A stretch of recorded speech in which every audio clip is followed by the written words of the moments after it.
We're going to be talking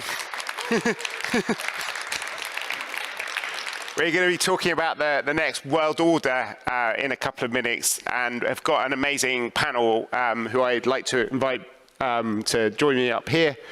But as they find their seats, we've also got a quick video from some of my colleagues talking about the way that they think about the world order in the parts of the world that they work. So maybe we can play the video while our panelists take their seats.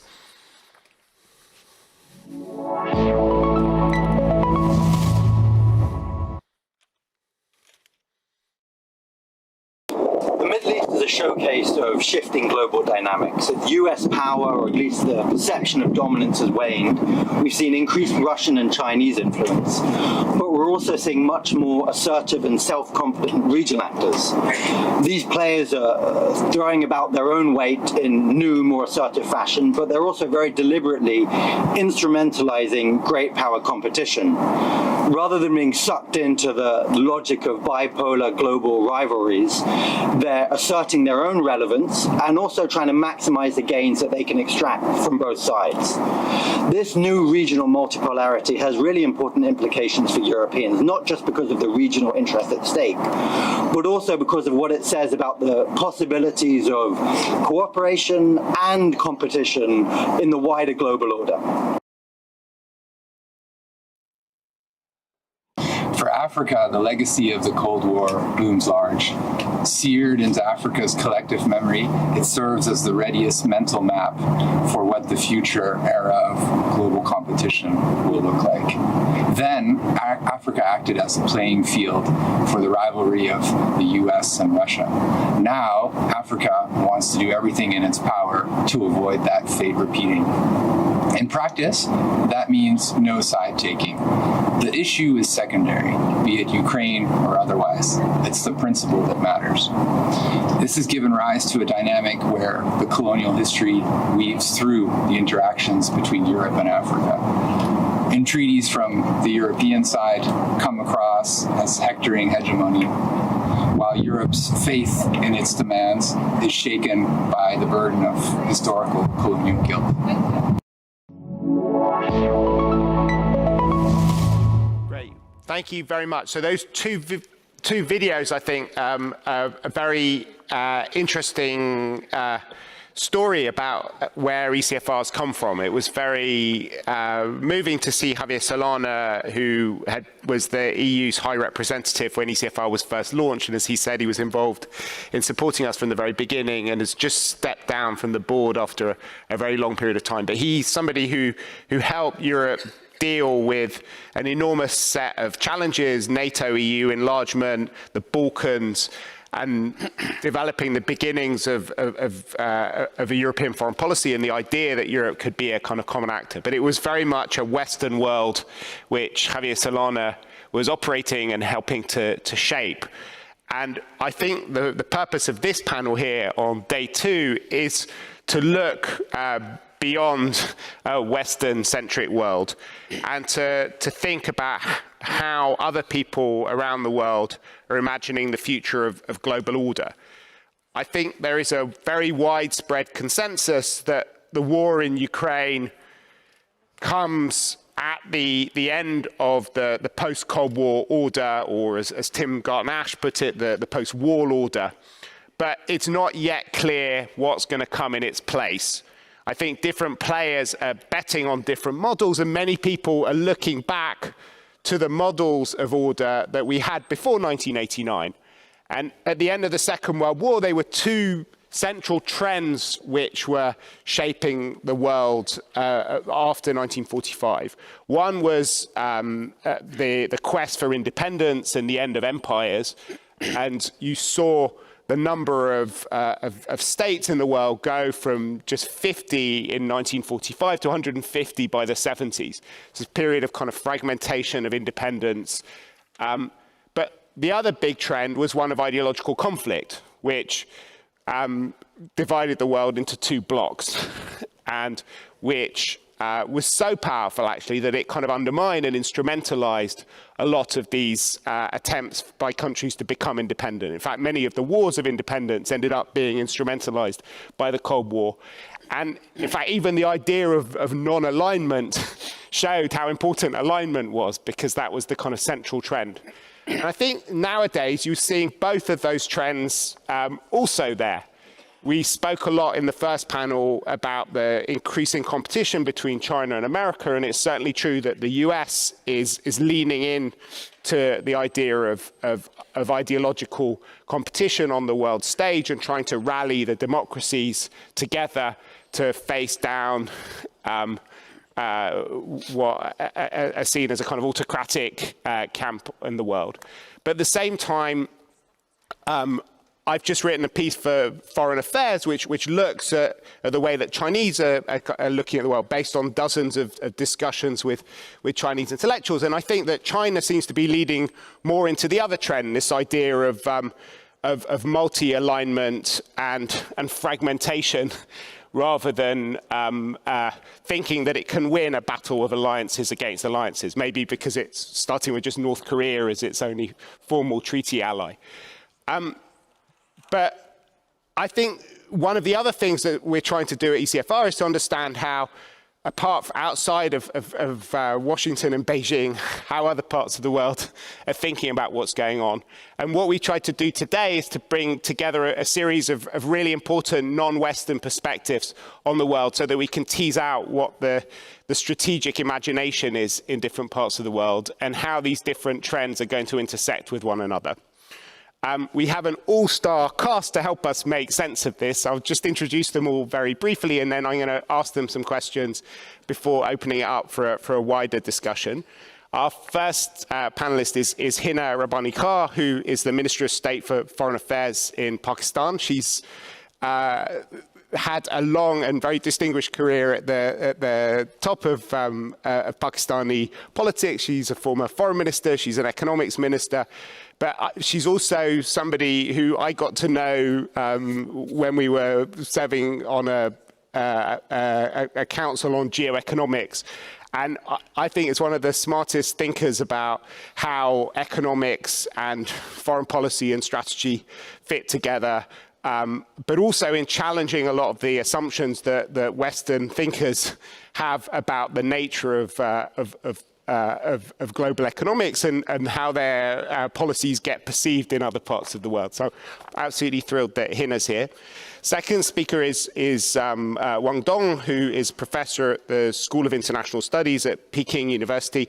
And it was at his institute that the Chinese Global Security Initiative was first kind of brought to light and launched. So he can tell us, we can hear from the horse's mouth about some of the rethinking about global security which is going on in Beijing. Very happy to welcome you here. Our third speaker is Sasha Gabuev, who is the director of the Carnegie Russia Eurasia Center. Used to be called Carnegie Moscow, but he now lives in Berlin, and is one of the most brilliant sinologists in Russia, or was when he lived in Russia, but has been thinking a lot about how both Russia and China are evolving their policies for this world and thinking about the whole idea of world order in very kind of creative and interesting ways. And then we have a fourth speaker who has very kindly got up at an ungodly hour, Vera Songwei, who's a non-resident senior fellow at the Brookings Institution, one of the most brilliant African economists who's thought a lot about all of these big questions, and particularly the intersection between politics and economics. She's in the US, so it's an extremely obnoxious time to be speaking, which I think is maybe why we've only got an audio feed from Vera. But very warm welcome to you, Vera, and thank you so much for getting up so early for us and for joining us today. So I'm just going to maybe start with you, Dong, about because if we take those two trends I talked about, the US-China competition is definitely one of the structuring features of the order that we're going to come to at the moment. It's spoken about very often, but we hear much less how Chinese people are thinking about it, not least because of COVID, which has meant that we've seen very few Chinese people over the last few years. So it's wonderful to have you here. It's great that zero COVID is over and that we can start resuming contact. But maybe you can just tell us what sort of order China wants, how the Chinese thinking, not just about the US-China competition, which you work on a lot, but the sort of order that we're moving towards. Is it a bipolar order? Is it a multipolar order? How do other countries fit into this picture? Where does Europe sit? Sure. Thank you, Mark. First of all, let me say that it is truly my privilege and honor to be a part of this distinguished gathering. I've already learned a lot from like one yesterday full day's engagement. Long story short, I think what China wants is an international order that is less hegemony, but more just and based on United Nations charters and multilateralism.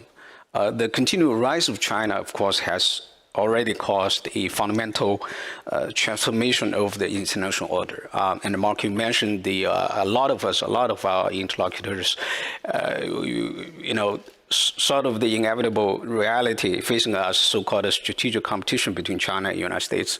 One thing, something I think what I see is also quite interesting because the Chinese government actually refuses to accept the definition that U.S.-China relations is one of strategic competition. Some people will say, well, isn't that China, being disingenuous, you're not honest about the reality. You're putting your heads in the sand and they didn't recognize that.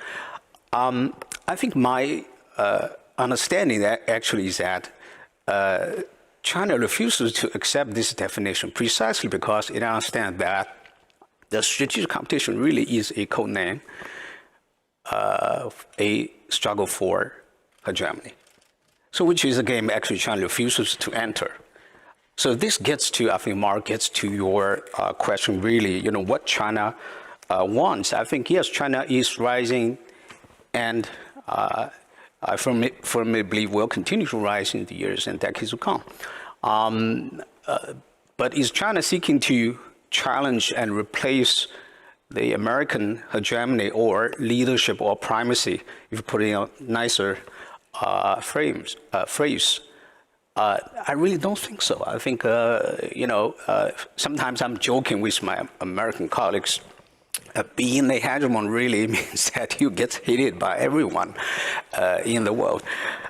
So why would China be following the footsteps of the United States and become another hegemon and get hated by everyone? Look at what we did, right? Middle East, Saudi, Iran. We did shares of our responsibility, and of course that's the accumulation of so much hard work of the international community already, prior to that. But we are part of this effort to try to bring peace and stability to the region and to the globe. So one thing I think is also very important. I think I firmly believe that there's some of you might heard about this. There's a phrase so-called the great rejuvenation of the Chinese people. I really don't think that the great rejuvenation of the Chinese people, the Chinese, this dream goal we put forward, should be preconditioned on the downfall of the American power. I don't think there's such kind of it's completely unnecessary to put the two as sort of at throats of each other and see what will come, a new order will come out of that. So long story short, I think what China wants, it's very simple. Number one, of course, is to deliver better livelihoods to the Chinese people. Number two is also to defend China's, territory integrity, sovereignty, and right to development. Number three, China will, in the years to come, I think China will become one of the global leading powers that have the respect from the international community, that will shoulder more international responsibility, that will contribute to peace, stability, and prosperity around the world, but not to become another hegemon. So I think that.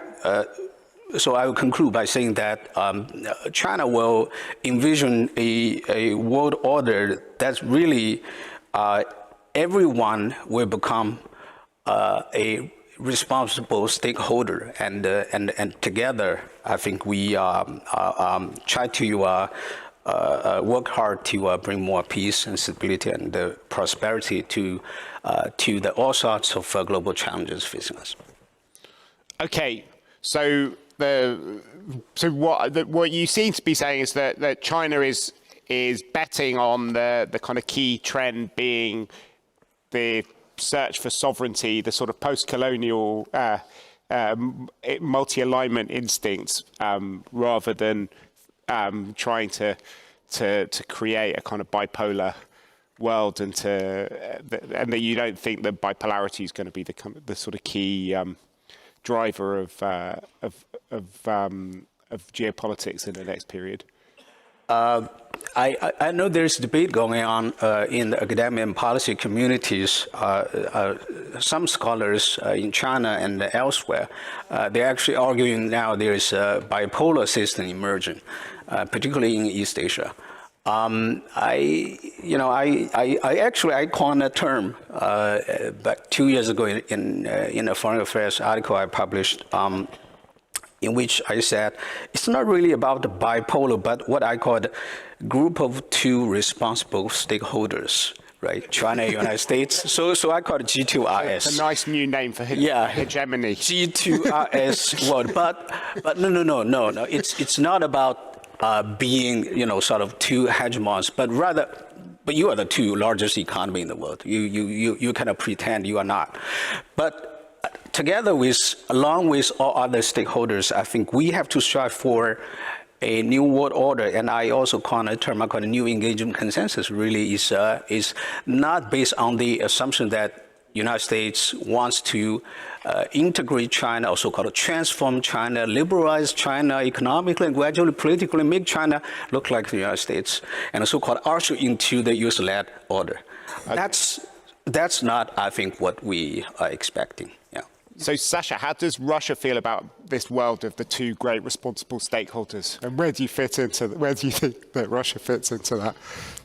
Mark, I won't torture you with Russian propaganda points or myself. Otherwise, we go too deep into rabbit hole of professional depression here. I make a living by reading and trying to interpret what the Russian officialdom says, and if you read that, it seems that the key to U.S. hegemony is hidden somewhere close to Bakhmut or somewhere on Ukrainian territory, and launching this attack, Russia is bringing down the unjust U.S.-centered global order and will create something which is much more democratic and just, which is a very simple way to say that a person and a system rode into something which is terrible tragedy and strategic failure, and now the intellectual class tries to provide a cover and justify that and wrap that into meaning. So we won't go into trying to figure out what various schools of thought think about that in Russia. I think that it's much more useful probably to list a number of trends that will shape this order or lack thereof that was brought about by Russian invasion. Because I think that the way to think about that is a 9/11 type of event. Russia is not the biggest animal in this world, but definitely it's consequential, and the actions of Russia impact the entire ecosystem. So number one, defense budgets are going up everywhere. Not only tied to Russia. I think that war in the Nagorno-Karabakh showed that a lot of problems that people thought for decades don't have a military resolution do have a military resolution. And this is why everybody will spend much more on defense. And a lot of matters will be viewed through security lens.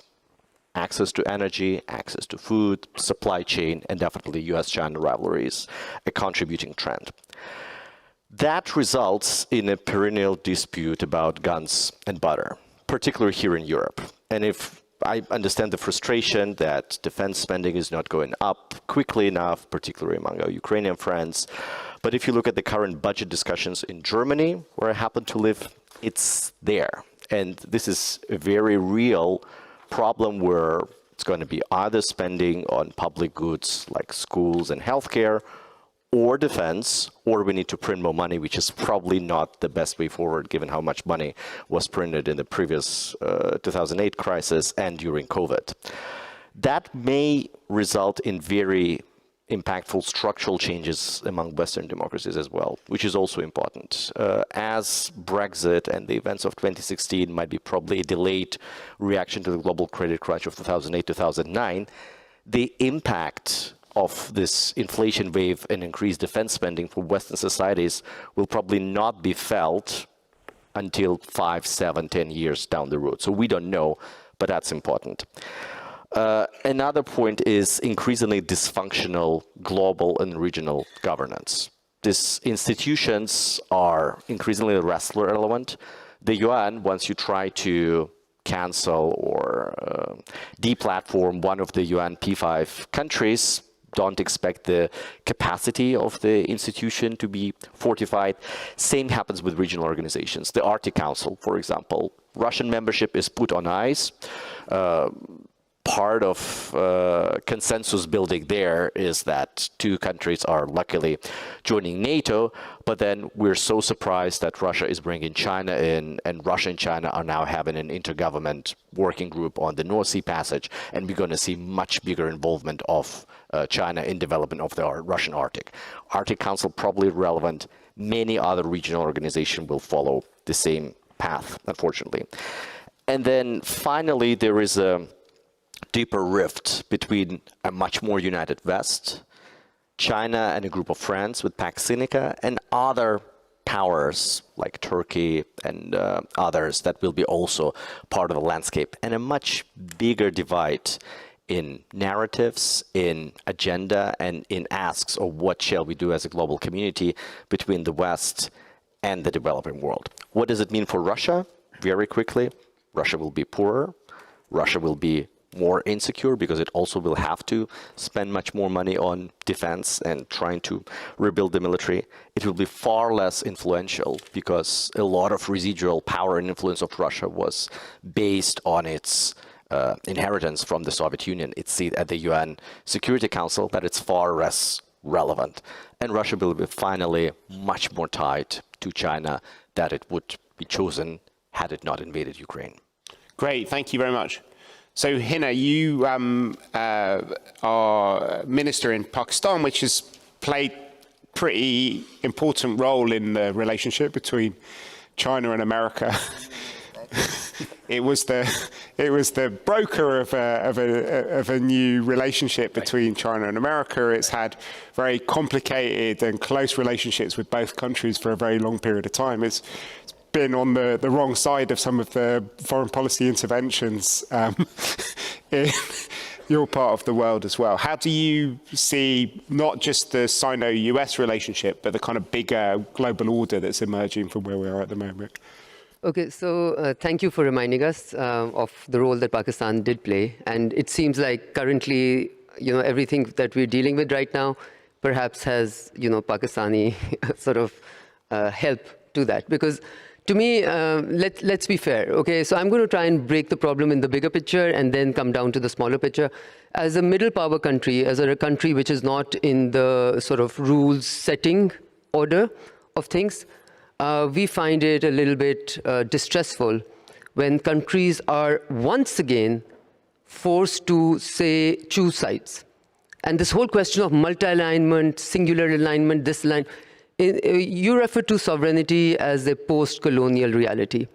I consider sovereignty as every country, a responsible country, and every individual, a sovereign individual also, coming to any issue with lessons that they have learned and trying to be able to apply them, or having the ability to apply them, rather than being told that is bad and this is good, And if you're on this side, this is good. If you're on that side, that is bad. And then 10 years later, you told, oh, the side that we said was good is no more good. Now it is bad. Now you better be. So what I'm saying to the Western public at large and to this very, very academic Western audience is that please do not expect the world to unlearn the lessons that it has been made to learn by Western rule-based order over many, many decades post-1945. And let me try and put this in perspective. We were told, in fact, we were forced that this world is a global village. Whether your industry is ready for it or not, free trade is the way to go. Competitive advantage, whether you have or not, ask your industry to compete. Much of our industry suffered. Much of our agriculture suffered. Much of our people suffered, perhaps. But we were told this is for the global good because we are no more in a world which can be divided into 2, 3, 4 affairs. And this is for the global good. And eventually, you will be better off. Okay? So let me give you an alternate perspective, a non-Western perspective. So many people, in the non-Western world might today be thinking that this all was good until the competitiveness was incompetitive. And now that some in the global south are perhaps getting more competitive, you want to preserve. And we saw signs of that from the stage yesterday. What do we do to preserve our competitive advantage? Do we do technological blocks? Do we do this block or that block? So these are all, so selective amnesia must not be presumed. It really must not be presumed. It is really questioning the intelligence of many people and many countries at large. So now I will go back to, try and quickly put this, in slightly more perspective. Are we competing to lead the world into solutions of issues that are unprecedented in the scale of the challenge? We experienced floods of 2022, which means that today in Pakistan, you do not have a single climate denier because climate change came and did not knock a door. It barred the door open and said, I'm here to do. So we are facing such threats. And then there is, of course, the pandemics, which told us that we will be untrained to be able to deal with the next challenge, perhaps. But what are we competing for? Are we competing to lead? Or are we competing to become hegemonic or remain, hegemonic? So if you're competing to lead, the whole world is behind you. If you're competing to preserve your space to be able to give an order, I think it will be. I've already talked about I still want to say a little bit more about I think Pakistan in some ways has become a classic case of, so earlier, in my previous tenure as foreign minister, there were certain questions you would always be asked which were more related to Afghanistan, etc. Have you heard the word Afghanistan mentioned over here in the last one day? All I'm saying is that the narrative changes, the project changes, but the impact of that project remains in the region, and the impact of the decisions that are taken remain unattended, but they have to be taken by the region and the people on which those decisions are enforced.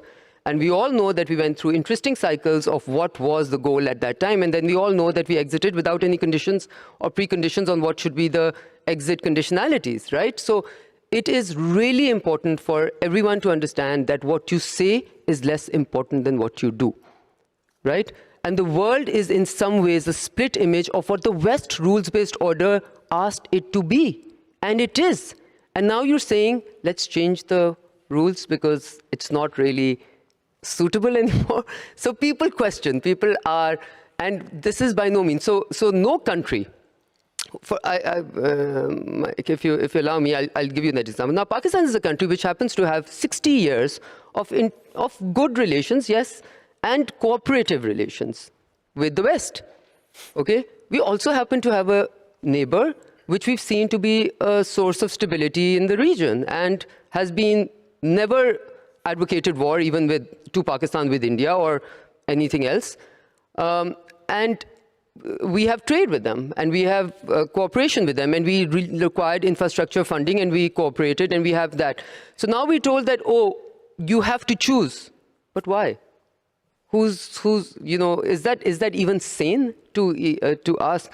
So just to quickly say also, that there are 3 C's that you're seeing in the room, okay? We talked about, I think, many C's yesterday also.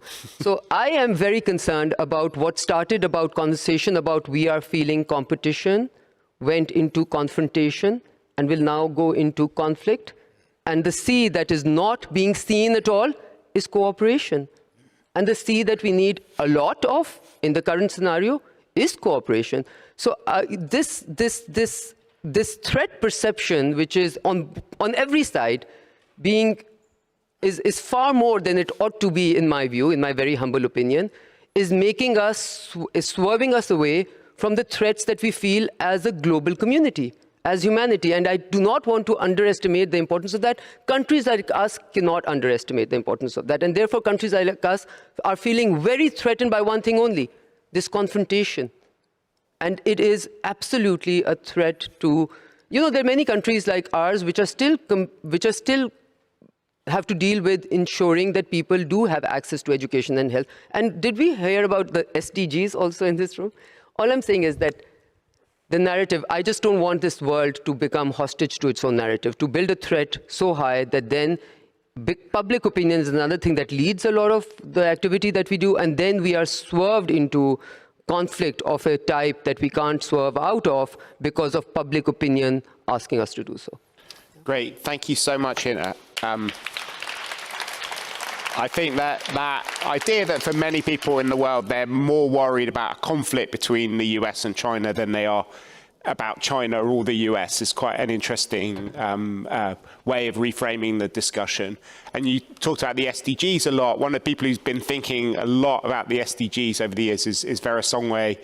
And you've also been thinking about how the 54 countries of Africa think about all of these issues. I hope you are there and that your disembodied voice can bring and shed some light on how a lot of these issues about global order, global development and sovereignty are being thought about within Africa.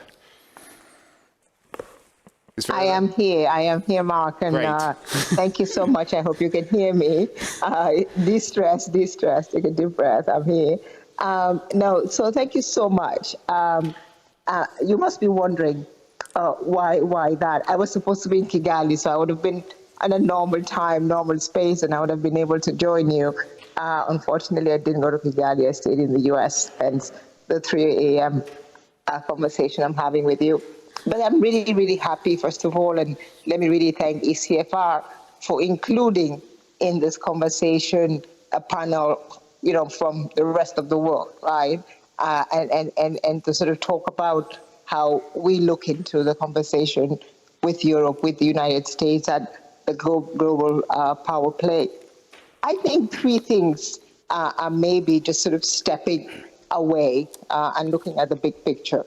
The first one is trade, right? We have seen the world grow the fastest because the world was trading with each other, because global trade was able to lift people out of poverty. China lifted 300 million people, something that we had never seen in the world before. So we know that it's possible now if we open markets, if supply chains work. What we saw, of course, with COVID was what happens when those supply chains don't work as well. And so a rethink. And a rethink, I think, in the COVID environment, which was, I would say, maybe legitimate. And I will come back to that. Then we moved to the COVID itself, and we looked at drugs, and we looked at COVID, and we looked at access to drugs. And we saw in that a conversation around trust. So maybe I'm not using C's, I'm using T's. We saw in that a conversation around trust, a conversation around, when we get the vaccines, we will all share them. When we get the intellectual property rights, we will all share them, because it is a global good, and we are looking to see how we actually make sure that the global community comes out of this well. But we didn't see that. So there was a huge break in trust. And one of the things that happened was, for the first time maybe since 1945, there was a verification of the lack of trust, right? We could actually see people being vaccinated in the global West, people having, 3 times the amount of vaccines they needed, whereas other parts of the world did not have it.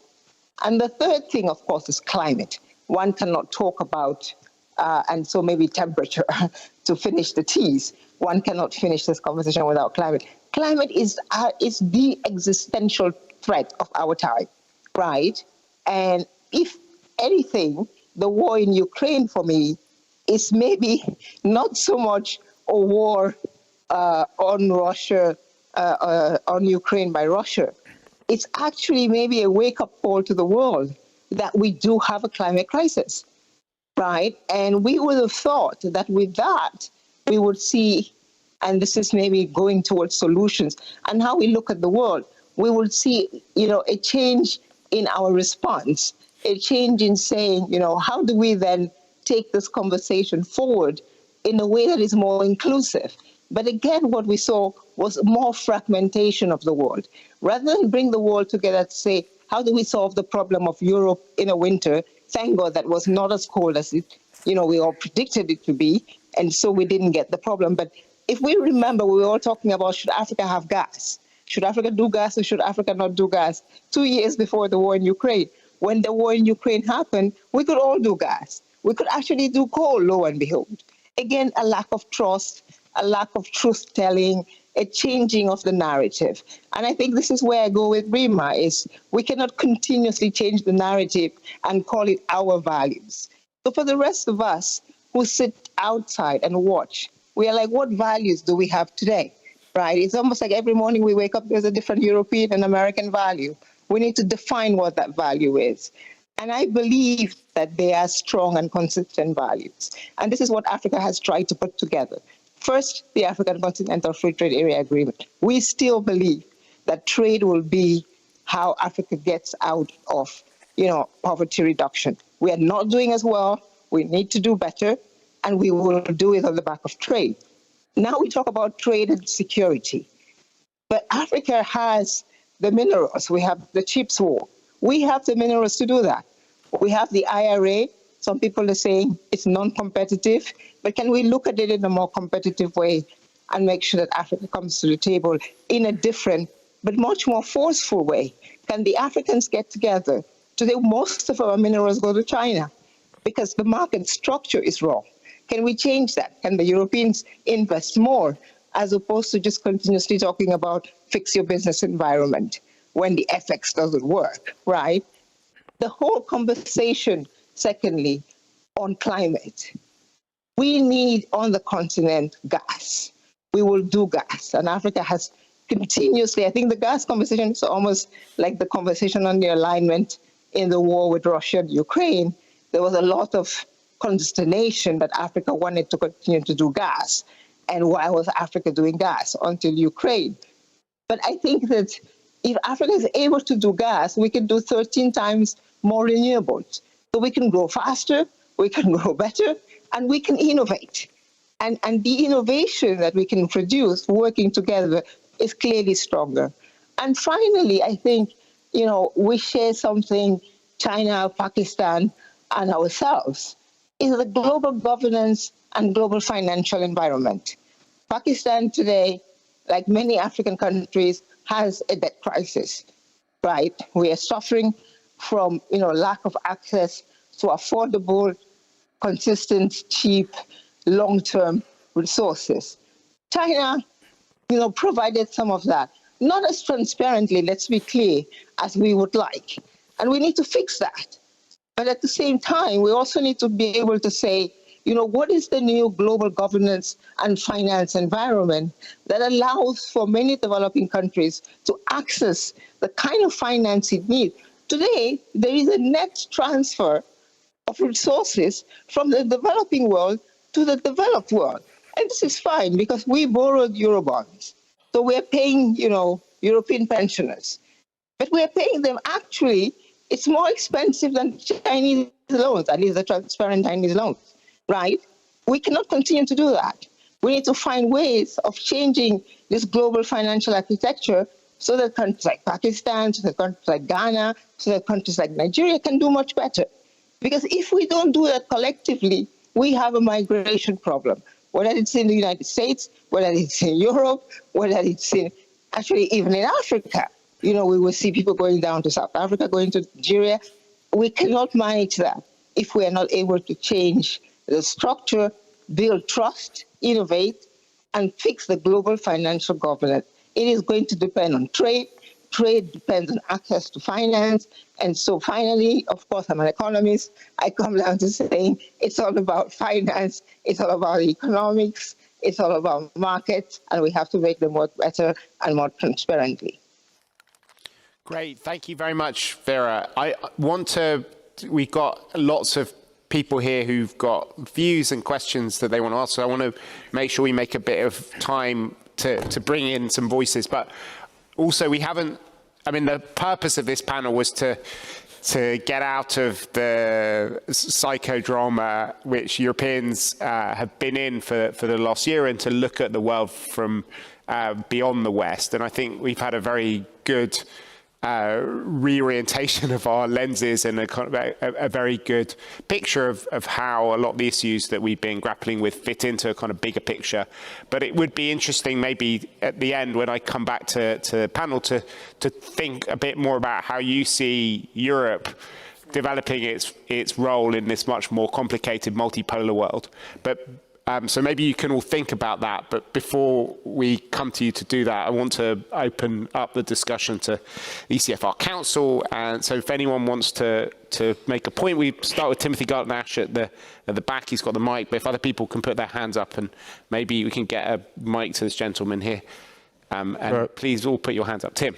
A terrific panel. Your title contains the word order. What distinguishes an order from disorder is that there are certain minimal rules or norms that are accepted by all participants.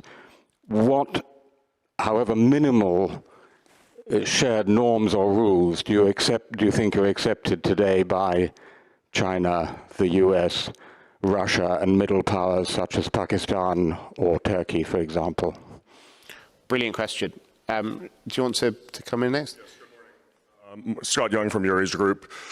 I think it's quite clear that the Western countries, not just Europe, but also countries like South Korea and Japan, are entering into what could be described as a catastrophic demographic death spiral.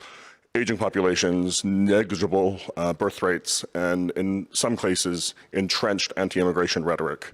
China and Russia are in similar demographic challenges, and then future population growth seems to be concentrated in South Asia and Sub-Saharan Africa. So my question for the panel is, how do demographics affect the next world order? Great. Are there any more questions or points that people want to? No? Okay.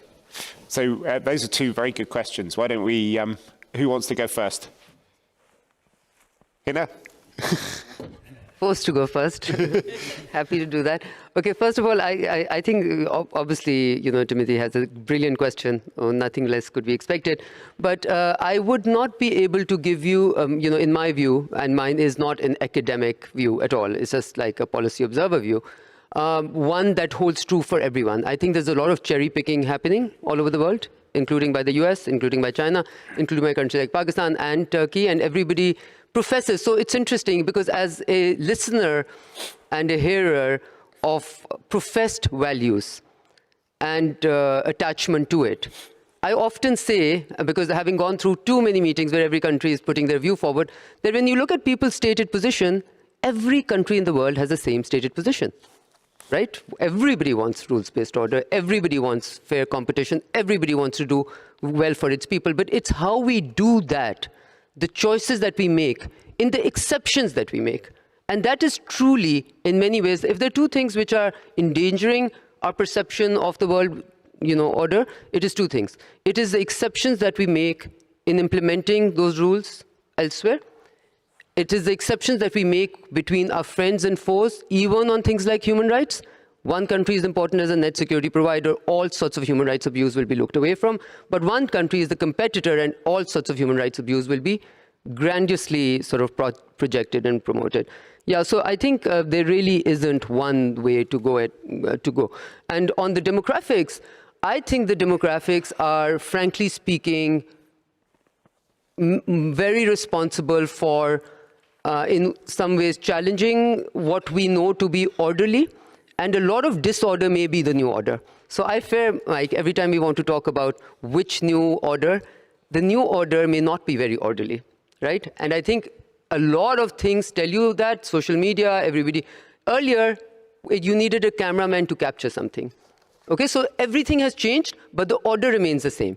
the rules remain the same. The system remains the same. I mean, you mentioned Vera mentioned the fund, the IMF, the international financial institutions. All of them are archaic in their response to the challenges of today. That's a reality. If that doesn't change, then instead of bringing order, they're messengers of disorder, as, frankly speaking, the fund has been in many countries in the last few years. Brilliant.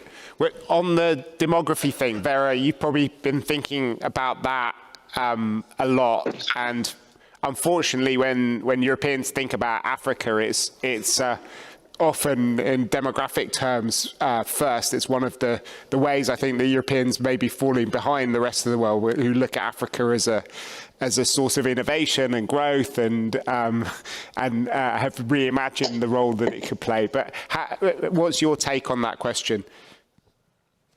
Listen, I think, again, that we can look at the demographics of Africa as a positive or as a negative.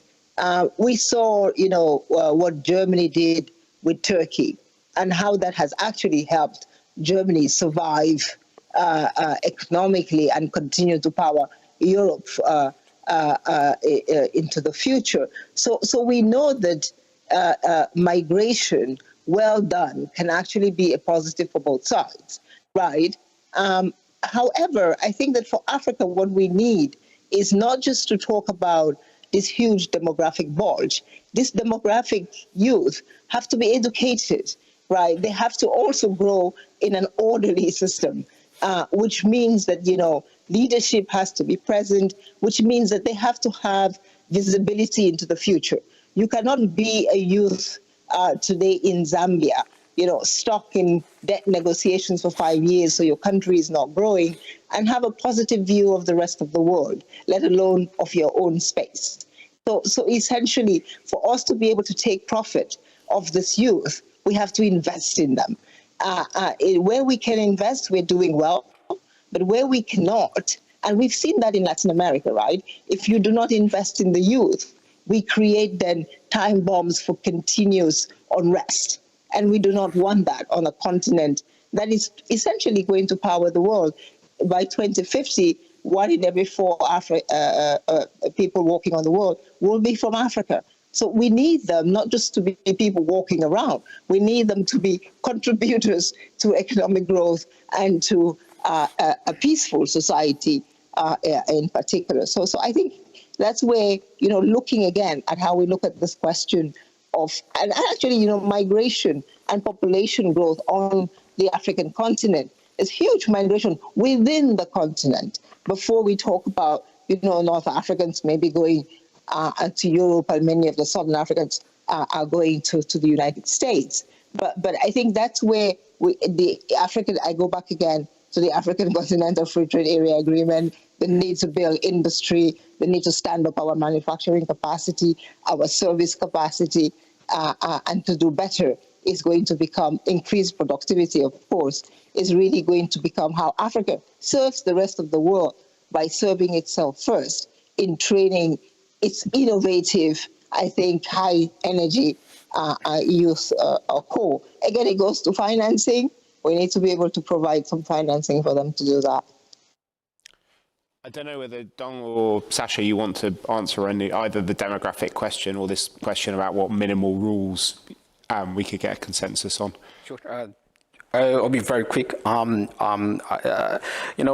think this question that the common denominators, the kind of shared understanding of values the whole world we have is unfortunately shrinking. But some of that has been already unfortunately ideologicalized. But I think there's still something that's still holding the world together. I just would like to refer to one recent study we did with we assembled a group of Chinese scholars and European scholars. We look at the approach to reform the WTO. And surprisingly, and maybe not so surprisingly, we actually found a lot of overlaps of views or consensus as to how to reform the WTO, make the multilateral trading system more effective. So I think there are possibilities of, if we can get to good discussions with good faith, I do think there could be reasons for us to be more optimistic than pessimistic. Very quickly, demographic challenges.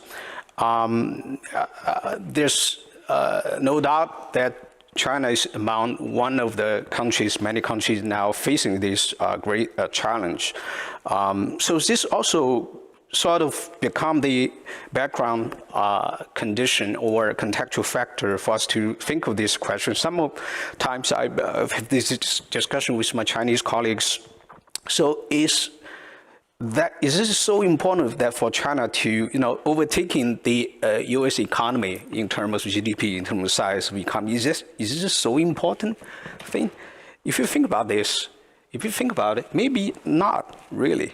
So it gets to the previous question Mark asked about, the competition. I think the real competition between China and the United States is really not about to, pursue primacy or dominance of the world. Really is about how to become better self, right? You try to address a domestic challenge, including demographic ones, to, carry out needed reforms, and altogether try to deliver, better policy outcomes, better livelihood for your respective constituencies. So I think that's would be, my view on this. I think yes, there's challenges, but if we put it into perspective, I think that perhaps it's in the end it's give us more incentive to work harder, innovate, and bring better outcome. Yeah. Thank you.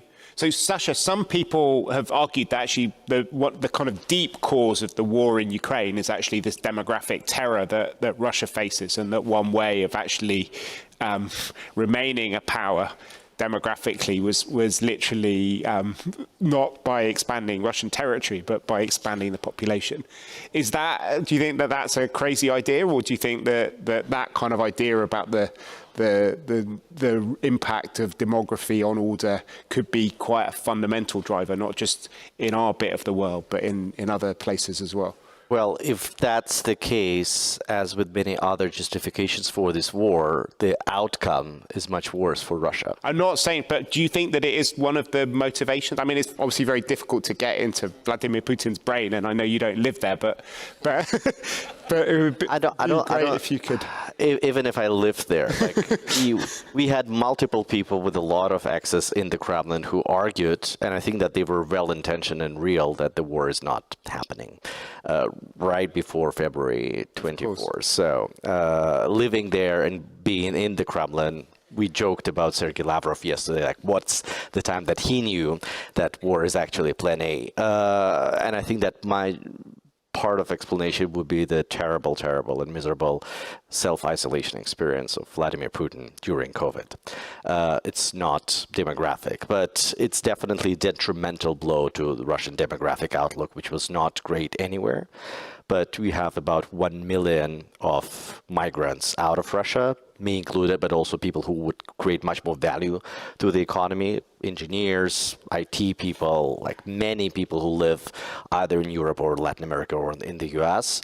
And also the number of people who will be killed, shredded in Ukraine for months to come, unfortunately, that's a huge blow. I want to come back to you all to ask you about Europe, but Vesna Pusic had a question as well. I don't know, we might have time for two more questions. Okay. So if you can you give her the mic? Thanks. Thanks. Terrific panel. And one thing we realize is that what we are discussing very often in Europe, what might happen has actually already happened. So it's going on as we are sort of trying to foresee it in the future. But based on everything you've said, do you see any future for global multilateral organizations like the UN, for instance? Is UN part of the past? Okay. Actually, I'm really sorry. I was going to bring in 2 or 3 other people, but I've now realized we've only got 5 minutes, which would mean that we only have 1 minute for the future of Europe as well as the UN system for each of the speakers. So why don't you take the challenge first, Hina? I think that shows what the problem is. We just have 5 minutes for all of Europe and the multilateral system. So please get the message right and clear. Okay, very quickly, I think absolutely a need for multilateral fora to exist, but one which is more attuned to the challenges of today. So for instance, AI, a very big challenge. Climate change, a very big challenge. So all of the, but if the multilateral fora is going to be a replay of the past mistakes, in the sense, for instance, Security Council permanent seats haven't worked very well, some people may argue. And if the answer is let's increase the size of permanent seats, bad solutions to good problems, perhaps is my.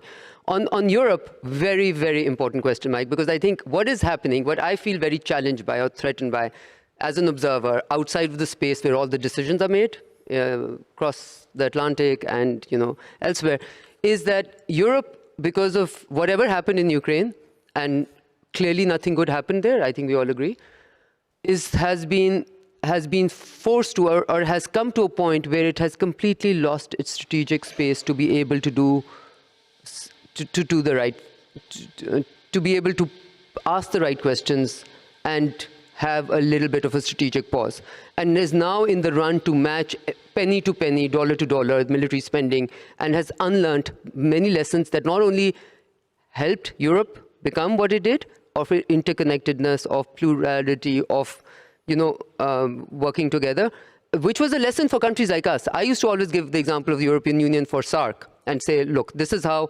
wars, countries which went to war, end war and never go to war again because they do these things, right? So Europe is taking all the bad lessons and is, in some ways, losing the strategic space which Europe has held to bring a calming hand over the world. Thank you very much. Vera, do you want to come in with your either, I mean, you've obviously thought a lot about the UN, but also about Europe. Maybe just very quickly, I think that the Europe is a little bit, I must say, almost like Africa, right? It's finding its space. It does not have a space in this very sort of crowded field of three. And I think that what Europe could do is maybe find a collaborative space with Africa, which is there for the taking. We have a much longer history together, good, bad, and ugly.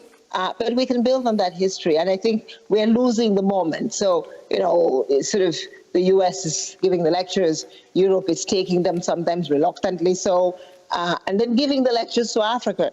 But then turning around and saying, but we don't want to be lectured.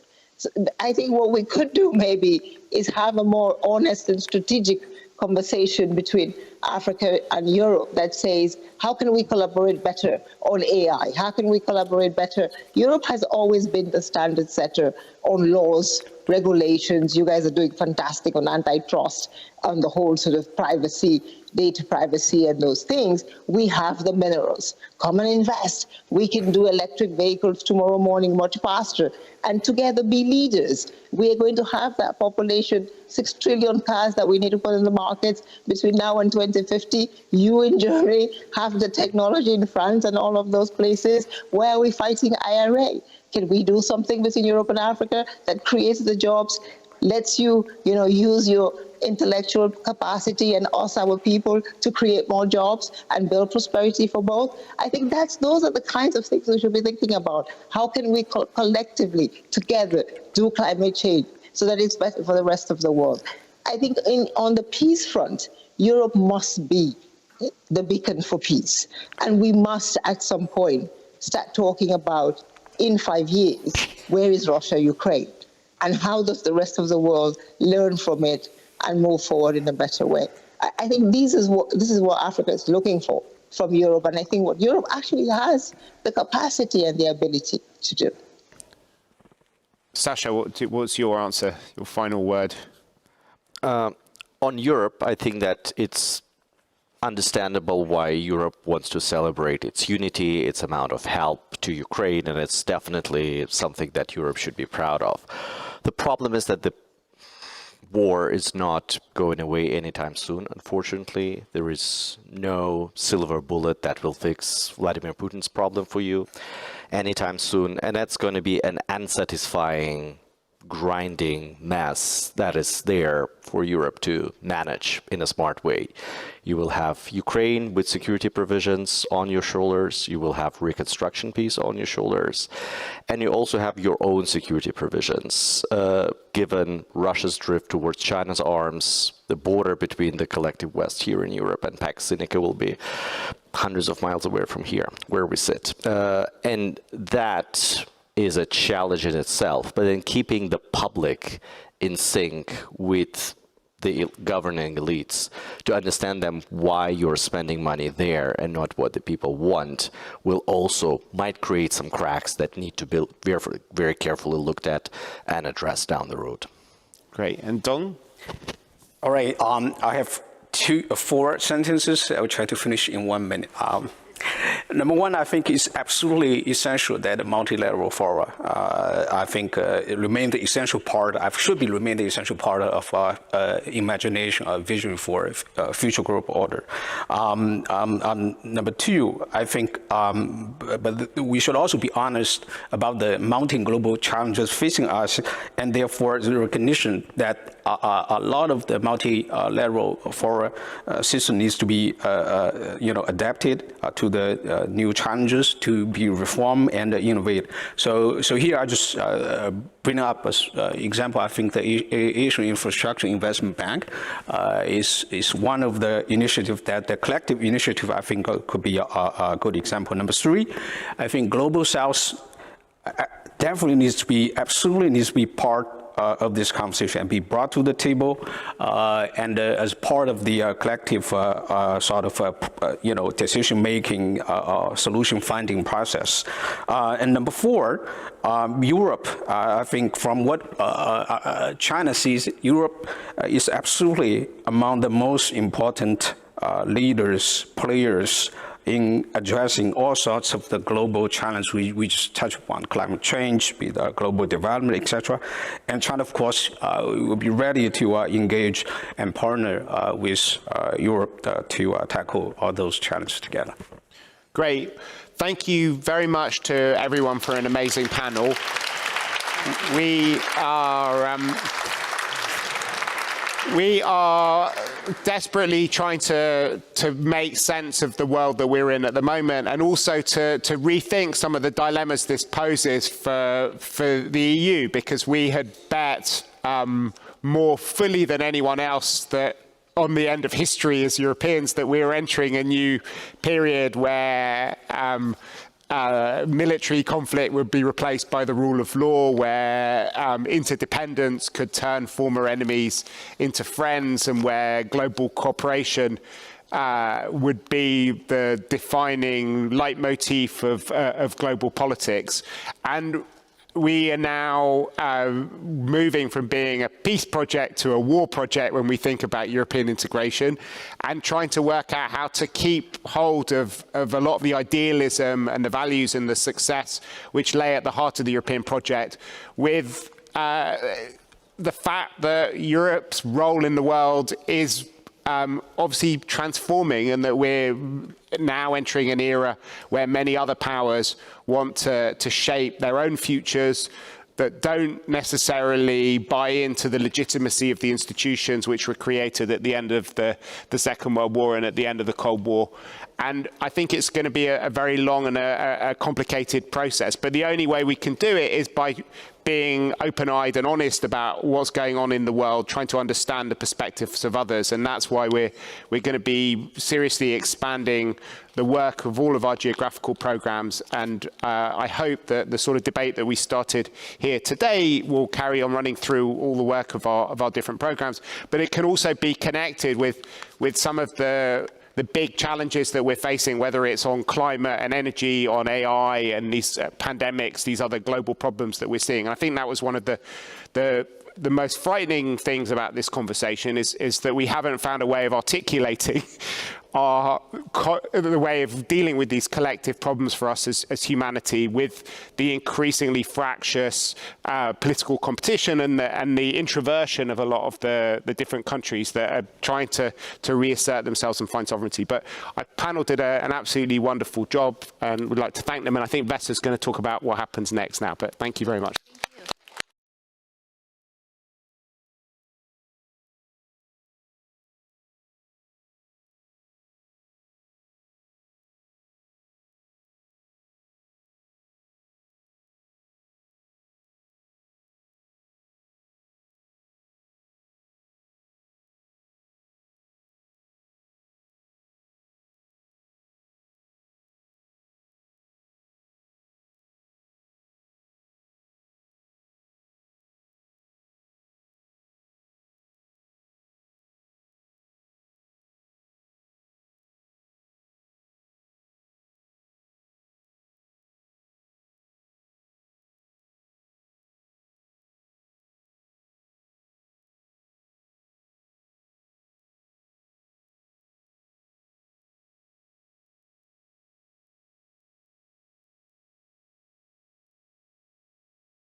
Hello, may I ask you to please take your seats? We are about to start the panel.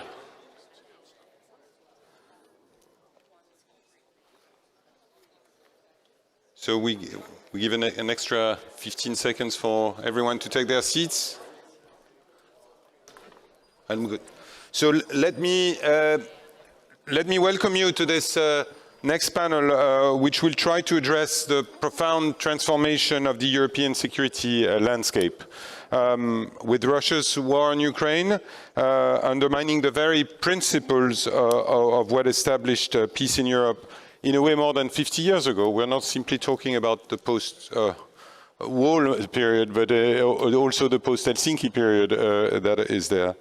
With a NATO that is enlarging and refocused on its core function of deterrence and defense for Europe, with an EU breaking new grounds with the training of Ukrainian forces and using the EU toolbox to deliver arms and ammunition to Ukraine, with a number of countries realigning their security policies and engage in processes of joining NATO or the European Union.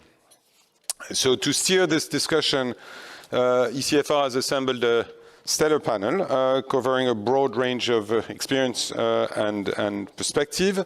First, we will have virtually Olga Stefanishina, the Deputy Prime Minister of Ukraine, who is joining.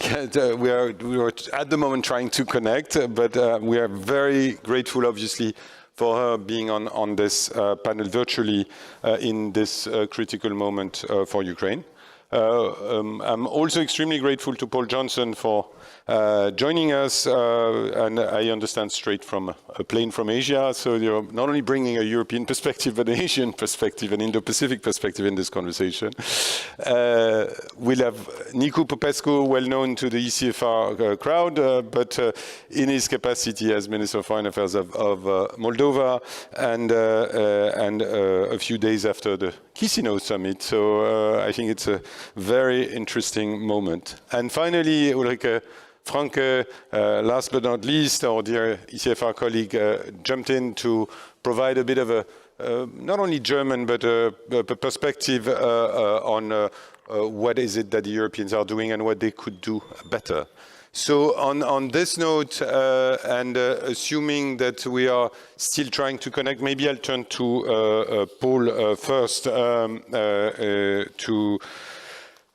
to address the transformation of European security. This is has been very, very impressive, in particular in this part of Europe, with the historical decisions to seek NATO membership from both Finland and Sweden. So I won't ask you to speculate on the date of accession, because we all hope it's going to happen by Vilnius or at Vilnius, and certainly think that it's high time for this to be completed. But I would maybe start by asking you about what is your perception of the transformation of the security environment that led to this decision, maybe also with a focus on the Nordic, Baltic, Arctic region, which is of great importance to the NATO alliance. And do you think we have the right set of capabilities and plans to address all of this? So that would be my first thing to get us started. So Paul, thank you again for being here. Thank you, Camille, and thank you for those 4 questions. I will try to distill them a little bit. And yes, well, I think the basic line here is that the Nordic area and the northern flank has changed tremendously after the war broke out. Of course, with Finland already inside NATO, Sweden hopefully on its trajectory into the alliance by Vilnius, and then of course also Denmark being now fully graded into the European security and defense policy. I think which we warmly welcome.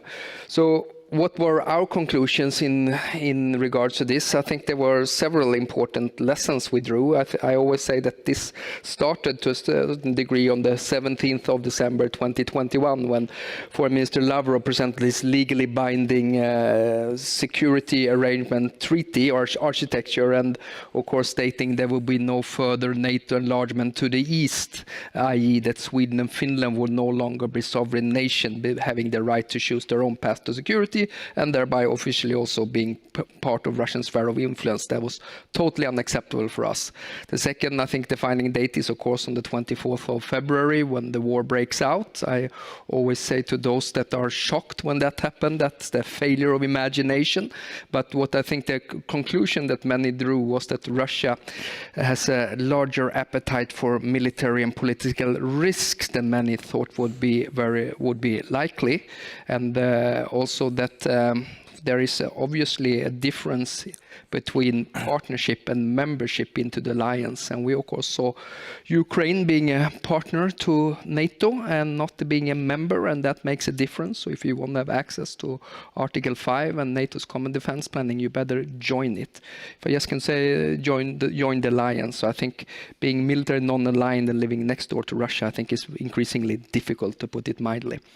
Well, what has changed? I think that the good thing is that the EU and NATO has never cooperated as extensively as they have done in the run-up and during the war, which is of course very good.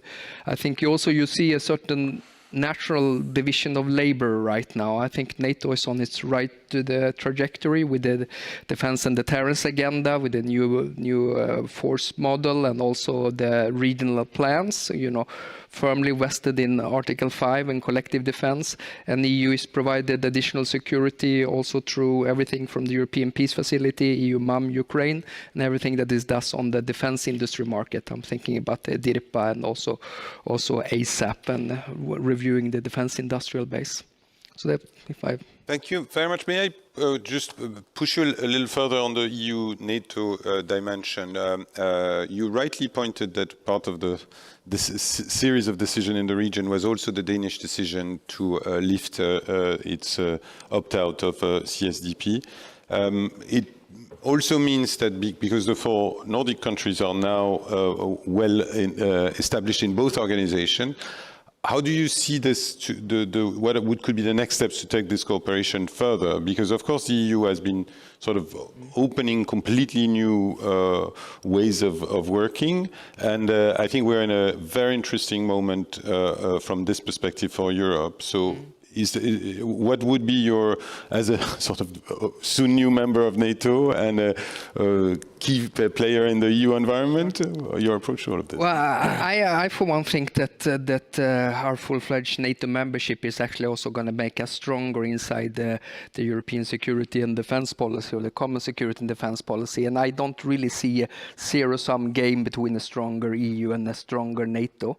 I think what is exciting now is how much further also we can go on a Nordic basis, because this is the first time in 500 years that all the Nordics now will have the same kind of security arrangement in crisis and in war times, and we're going to most of all have a common defense planning. And therefore I'm also hopeful that we can also do things on our defense posture as well. And actually both Sweden, Denmark and Norway by 2024 are going to have new defense bills presented to the parliament.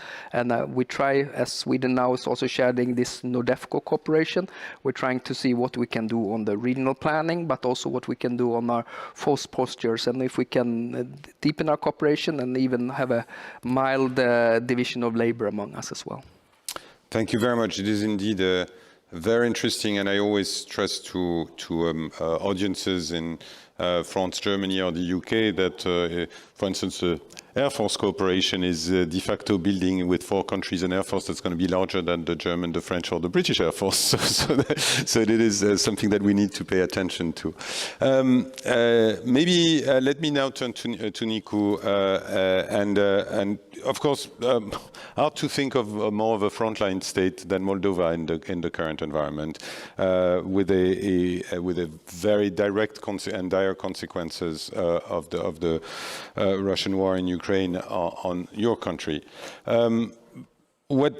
It seems to me that Mr. Putin is making the very notion of being an in-between state or a gray zone state extremely difficult. We just heard from Paul the fact that it was not necessarily comfortable to be a neighboring country and be in this sort of limbo in a way.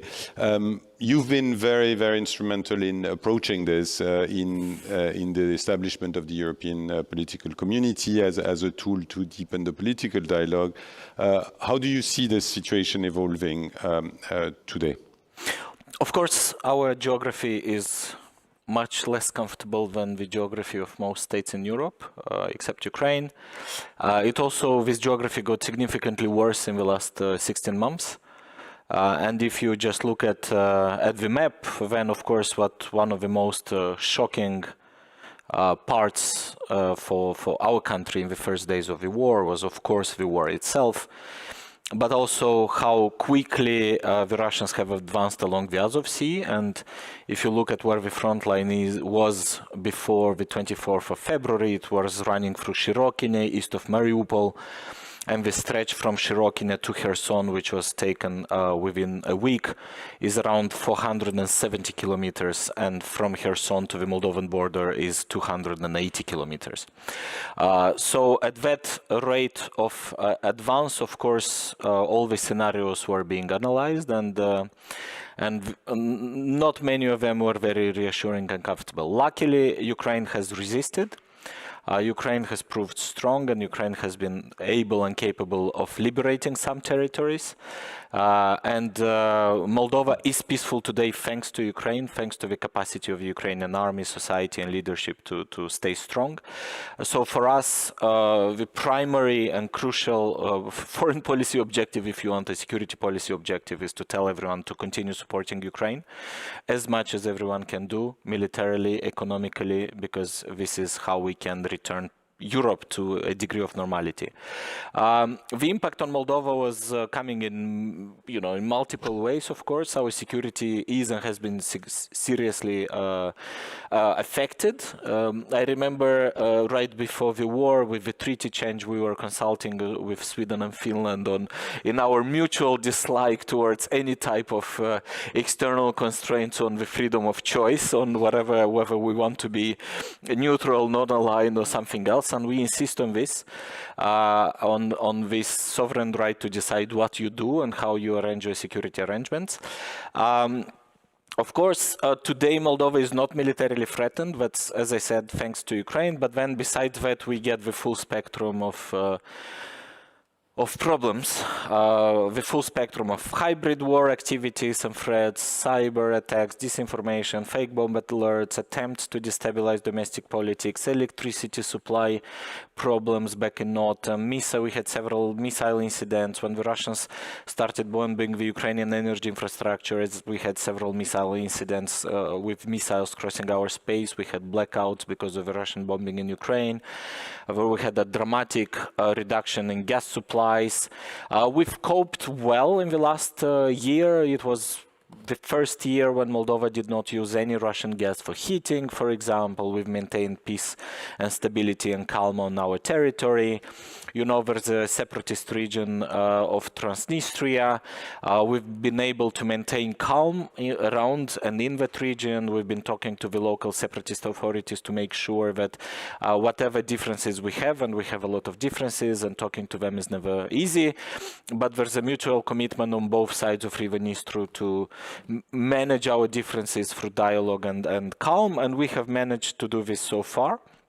But the problems, of course, are accumulating. We've had 32% inflation last year, minus 7% GDP. Of course, attracting investors is more complicated than ever.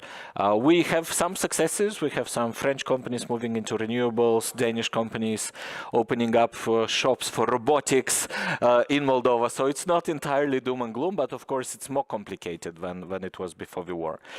We're also trying everything to accelerate, deepen, expand our security and defense cooperation. We're doing a lot with the EU through the European Peace Facility, and many of you know, but while I was at ECFR with Gustav Gressel, we designed this idea that we were calling the Security Compact, which we were promoting from 2020, the spring of 2020, which ended up looking very much like the European Peace Facility today.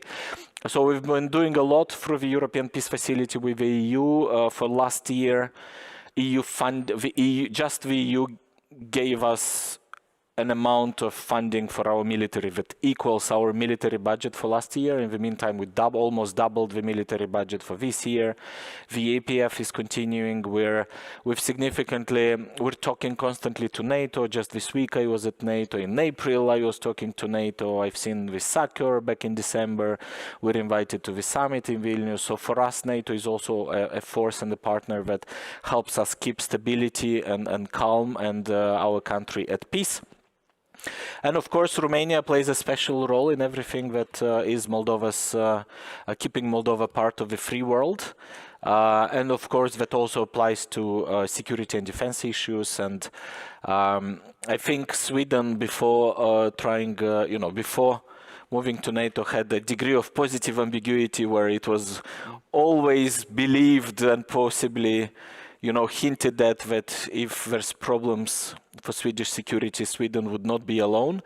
So that's what we're trying to work on. We're trying to develop a set of relationships where we make sure that we are not alone. So we have the Romanian president coming on the record several times saying that no matter what, Moldova would not be abandoned, and that includes also security issues and defense issues. So we've been working with the Romanians, but also with all our partners to make sure that also on issues of security and defense, Moldova has a strong web of partnerships that help us make sure that no matter what happens, not just in the next 5 months or 10 months, but also in the next 5 or 10 years, that we can keep Moldova free, democratic, part of the part of the family of free European nations.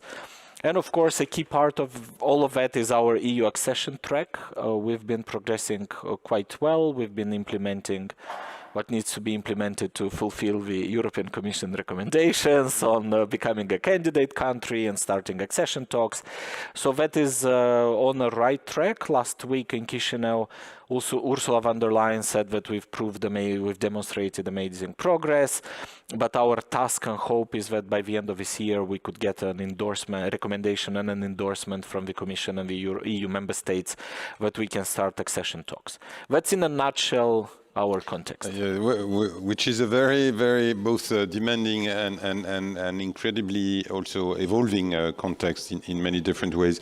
May I ask you to elaborate a little further on looking from afar at the European political community construct and having attended some of the ECFR prep work in London and elsewhere recently, do you think there is a security dimension to this beyond the broader politics of having a leaders meeting and a leaders summit in Chisinau and can there be somewhere here, especially in a moment where traditional pan-European bodies such as the OSCE are themselves more locked into a situation? So for us, the EPC, the way we could talk about the European Political Community Summit in Moldova has 3 dimensions. One, and that was very clear in the run-up to the summit, is that there's a pan-European interest in having a platform where leaders meet and they have a serious, structured strategic conversation. And within the EPC, you have 27 EU member states and 20 states which are no longer in the EU, not yet in the EU, and the others, right? But 20 states is a lot, and these 20 states don't come to the European councils, and there was a clear need on both sides to be able to talk through issues as a continent. Mm-hmm. And of course, for not countries which are not very big, like Moldova or North Macedonia or Albania, it's very important to be part of the conversation. But also we had the UK and Turkey being very interested in a format where you have a standard pace of conversations. And for the leaders from the EU, it was also very important. Okay, they talk among themselves in the European Council, but talking to the others and taking the temperature of many situations. And you could see that there were separate meetings on Armenia, Azerbaijan, on Kosovo, Serbia. That's something that is widely valued. So it's the European ANGA model, what we would call it in the couloirs. And actually I realized that that's true. I mean, there's no platform where the whole European continent regularly meets at the highest level. Then there was a big conversation on this, on what do you do concretely within the EPC, on peace and security, on energy, on connectivity, climate. And here I have to say that we're still in the early days of seeing what can be done. Some countries would rather do most of these things bilaterally or from the EU. So for now, I think on what do you do exactly within the EPC is still a conversation that hasn't been finalized. So there was talk about cybersecurity, protecting critical infrastructure. When you say connectivity in a part of the world affected by the Black Sea blockade because of the war, where those massive amounts of trade that were going through the Black Sea from Ukraine, from Moldova, has all been put on trucks, and these trucks are queuing now at all of the borders in the region. Connectivity, but in a very concrete way, wider roads of access into border crossing points, bridges, is something that has a very practical value, and that's a very practical value of keeping the Ukrainian economy as resilient as possible, is again something which would be interesting for many countries in the EPC, but it remains to be seen a bit how much more is done. And of course, the third is the Moldovan dimension of the EPC, and on that occasion, I think what the biggest achievements was for a lot of the leaders, they just felt like anywhere else in Central Eastern Europe. So for a lot of them, just the mental map of how they saw our country changed. And when there were several concrete things, we've got a roaming liberalization agreement with the EU, the first batch of EPF equipment delivered to Moldova, a big Norwegian grant for energy resilience, and many, many other announcements. And we've managed to do this. One of the, speaking of security, one of the very interesting experiences we went through was, of course, ensuring air defense during the summit with the help and contribution and presence of Romania, France, the UK and the US, and NATO AWACS flights, and working on the non-military dimension of security, on the hybrid part, on the cyber part, with ministries of interior, with ministries of defense, that really felt like being part of a security community like never before. So we want to keep this going. Fantastic. No, thank you very much, Nico, and thank you also for flagging the fact that this sort of interaction between the sort of broader political debate and the security implications, and how these two things are a sort of constant two-way street there that really matters.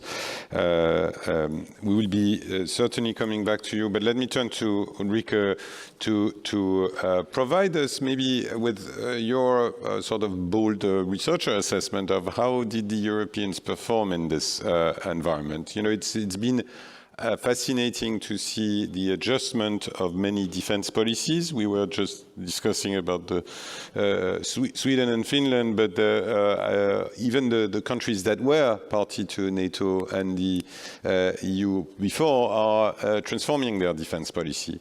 We have a Zeitenwende in Germany, and you're a fantastic Zeitenwende Beobachterin, and we are in this sort of moment that where the situation is changing rapidly, but are the Europeans that are in the sort of easier geography moving at pace and understanding the depth of the transformation, or are they just pretending, hoping that things will go back to before? Yeah, so I think we actually have a Zeitenwende primarily in the European Union. And that may surprise some, because, we always hear about the EU maybe not doing enough and being slow on this. But honestly, if you look at what the EU has been doing over the last 15 months and how fast it has adapted to this new situation, I don't think anyone would have predicted that 4 or 5 years ago. I don't kind of need to throw all the acronyms around that you know very well, and we've talked about the European Peace Facility. But let's all remember that the EU really was not built for a situation like this, and in fact it was specifically built for the opposite of a situation like this. So I would say that the EU is actually tremendously well adapted. We do have EU money being spent on military equipment, on funding the European defense industry. We have, kind of special funds outside the EU budget doing all of this. So I think we really need to acknowledge that, this is kind of the main challenge for the European Union, and the EU has managed this reasonably well. That doesn't mean that more shouldn't be done, and I think more needs to be done, but I genuinely believe we are on the right track. There's also one other reason why I think we're on the right track, and that is that this development already started before the invasion of Ukraine, right? I mean, the European Defence Fund, PESCO, all of this was already put in place beforehand. And so we are kind of going in the right direction here, and I think we'll have more and more discussions within the European Union on kind of the EU becoming a defense union. And here I would like to make one point that I think people are somewhat forgetting, and that is the role of the kind of so-called neutral or non-aligned states within the European Union. Because already before the war, I was very much of the opinion that over time these countries would need to rethink their stance a lot if they didn't want to become some kind of outsiders within the European Union, because we are moving towards a European Union that is more an EU, a defense union, and we have several countries that have kind of,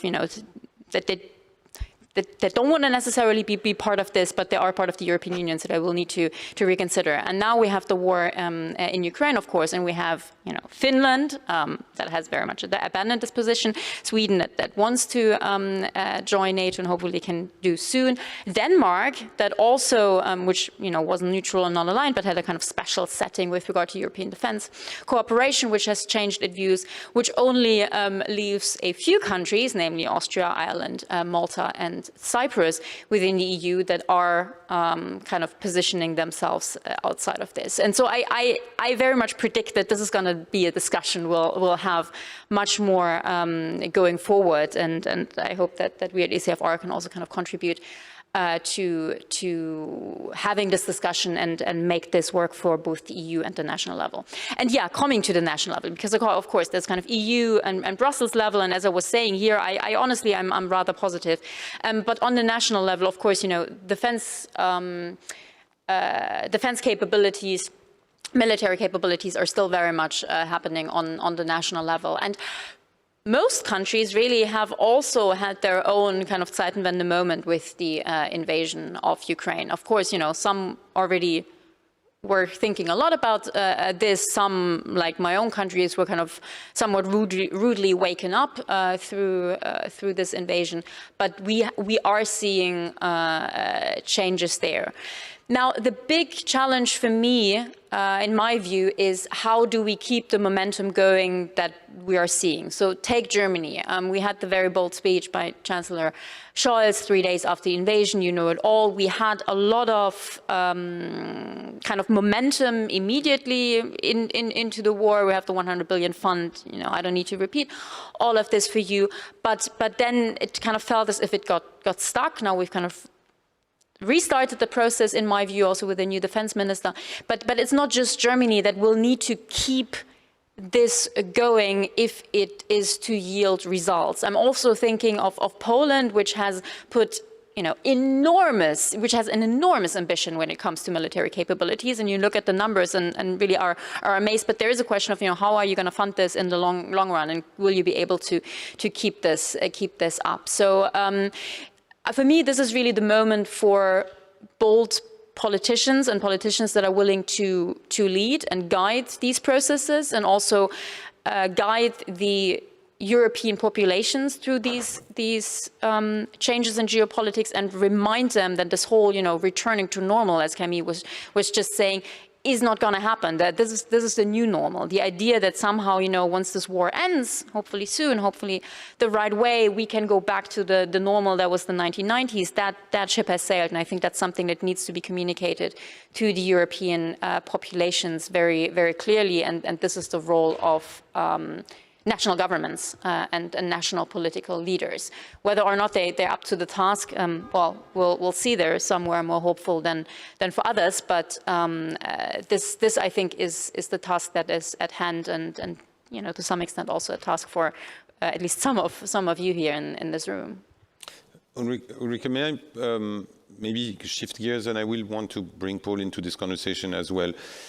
One of the most fascinating thing with the war in Ukraine for military analysts is that in a way we are, and I believe we need to learn a lot from this conflict. And I would be very interested in, you know, we are now 500 days into this conflict. The Ukrainians have demonstrated not only enormous bravery, not only an ability to adapt to the equipment delivered, but also an ability to innovate and to do things differently.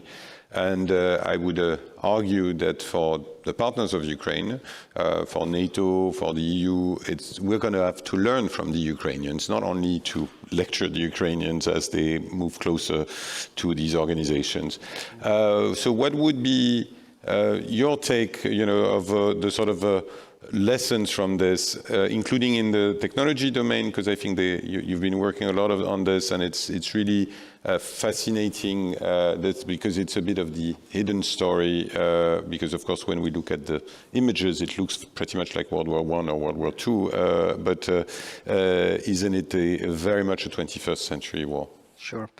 I think in a way it's a tale of two stories. In one, it's very traditional, it's trenches, it's bloody, it's kinetic. It's about, to reiterate, General Cavalli, who was at our yearly societal and defense meeting in the resort of Sälen. He said this volume is about scale, scale, scale. And it's enormous volumes. And, you know, this is a war of warehouses, and we certainly in Europe have a defense industrial base for peacetime situations, and we need to review our defense industry strategies and think in terms of supply. And just, you know, you have to give it to the Russians that they've been resilient. They've taken enormous casualties, but they're able to mobilize maybe 250,000 soldiers in a partial mobilization within a couple of months, and so forth. So it's about scale and volume, but at the same time, I think it's also quite clear to me that there are things as long-range strike capabilities being very apparently used during this war. I think that air defense is absolutely crucial, and we learned quite a lot on that on different levels of air defense. Well, and of course, we've seen drones and UASs before in conflicts, but not to the same level and not between industrial states. Well, of course, drones were very important in Armenia and Azerbaijan, in Yemen, in Afghanistan, and Syria, but not to the scales. I think that autonomous systems, I think satellite-based assets being very important for everything from Starlink, secure communications to targeting and so forth. So I think there's a mix that you can learn from this as well. I mean, we are now in a unique situation as well, because what we accomplished, very much thanks to the Ramstein format and US leadership, which has been tremendous, I must say. We've been able to build 9+3 brigades in less than 6 months. I think that's an enormous accomplishment. We've been able to send hundreds of tanks, of over 1,500 infantry vehicles, hundreds of artillery systems. We have trained the Ukrainians to do combined arms and so forth, which makes me hopeful into the future. But so a lot of our systems are now also being battlefield proven, and I think there's lots of lessons to be learned on the tactical and operational level as well. So it's not just speaking to the Ukrainians, but actually learning from them a lot. And also, I think what have given them the edge is their ability to innovate, which obviously the Russian doesn't seem to have to the same scale as well. Rika? Yeah, if I can add to that. So I've used the description of this war as World War I with technology. And I don't think I'm the first person to come up with this, but I think it's really fitting, because on the one hand, you do have artillery, you have trenches, we're seeing, you know, dragon teeth, tank, anti-tank systems being established. So this looks very much like World War I, and at the same time you have an enormous importance of new technology, I mean drones, obviously is a big theme, and you may have seen the estimate the other day that Ukraine is losing around 10,000 drones a month. This is losing 10,000 drones a month, which give you an idea of how many systems are in the air doing that.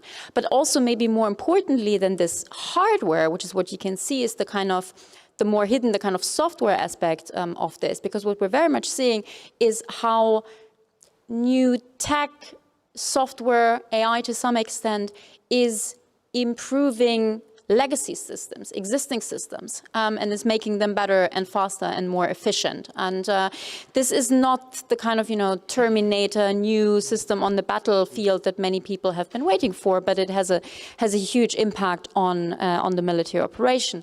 And then, of course, you have the element of, moving data into the cloud, using satellite communication, and all of this. So basically, what we're seeing, and this isn't exactly surprising to those who have been working on kind of new tech and warfare, but still noteworthy, is that you have the old conventional systems, and they very much play a role. I mean, there's a reason why I've been talking about tanks so much, and now we're talking about fighter jets and all of this. But then you have tech on top of it, or kind of improving these existing hardware systems. Two more elements I want to mention in terms of kind of lessons for Europe here. I mean, the one thing that this war has really shown is the crucial role that private companies are playing in these conflicts. And I think this is something that we're going to see even more going forward. And this is a challenge for both the state and governments and the private companies themselves. For the state, of course, it means that we have to work with private companies even more closely and also faster. I mean, the Ukrainians have very much shown how to do this. There has been a great kind of feedback loop between private companies and the Ukrainian military, with updates and upgrades and all of this being done really, all the time and on the fly. And this is something I think Western countries need to get much better at. And, outside of war, we need to establish relationships that you can then rely on during a conflict.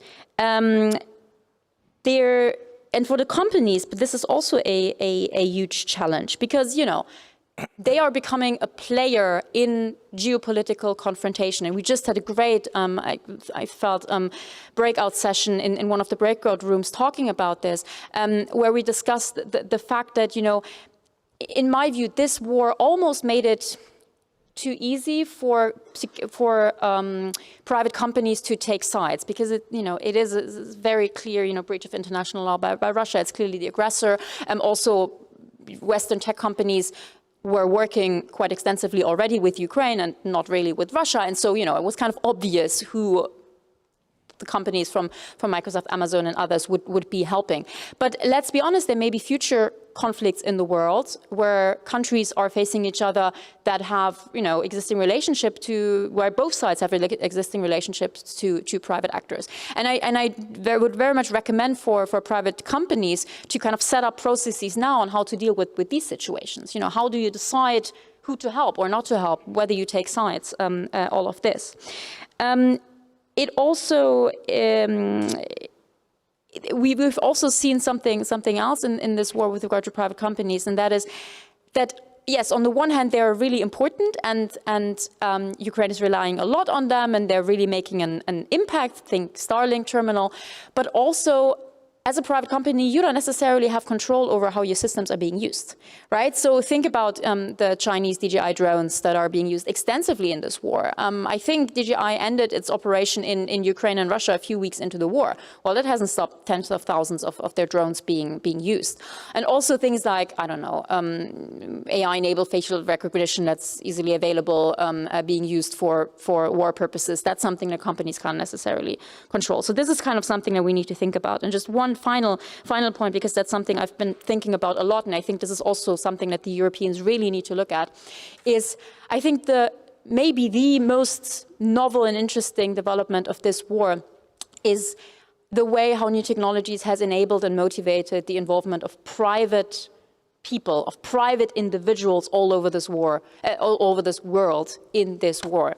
And what I mean by this is that we now have people from Canada to Lithuania to Poland collecting money and giving money via social media and crowdfunding platforms for the Ukrainians to buy, well, for example, Bayraktar TB2 drones. This kind of effort is quite unique. You have people all over the world using open source intelligence to help Ukrainians identify Russian war criminals through video analysis.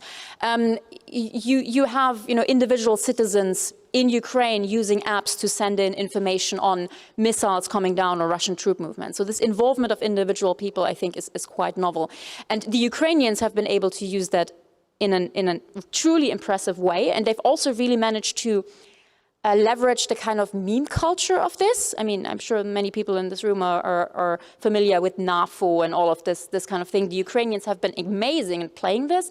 I'm not sure other European countries would be as good. So this is something else I would very much advise Europeans to think about, this kind of, how do we deal with just individual people, citizens, being so much more able and motivated to be engaged in a conflict one way or the other.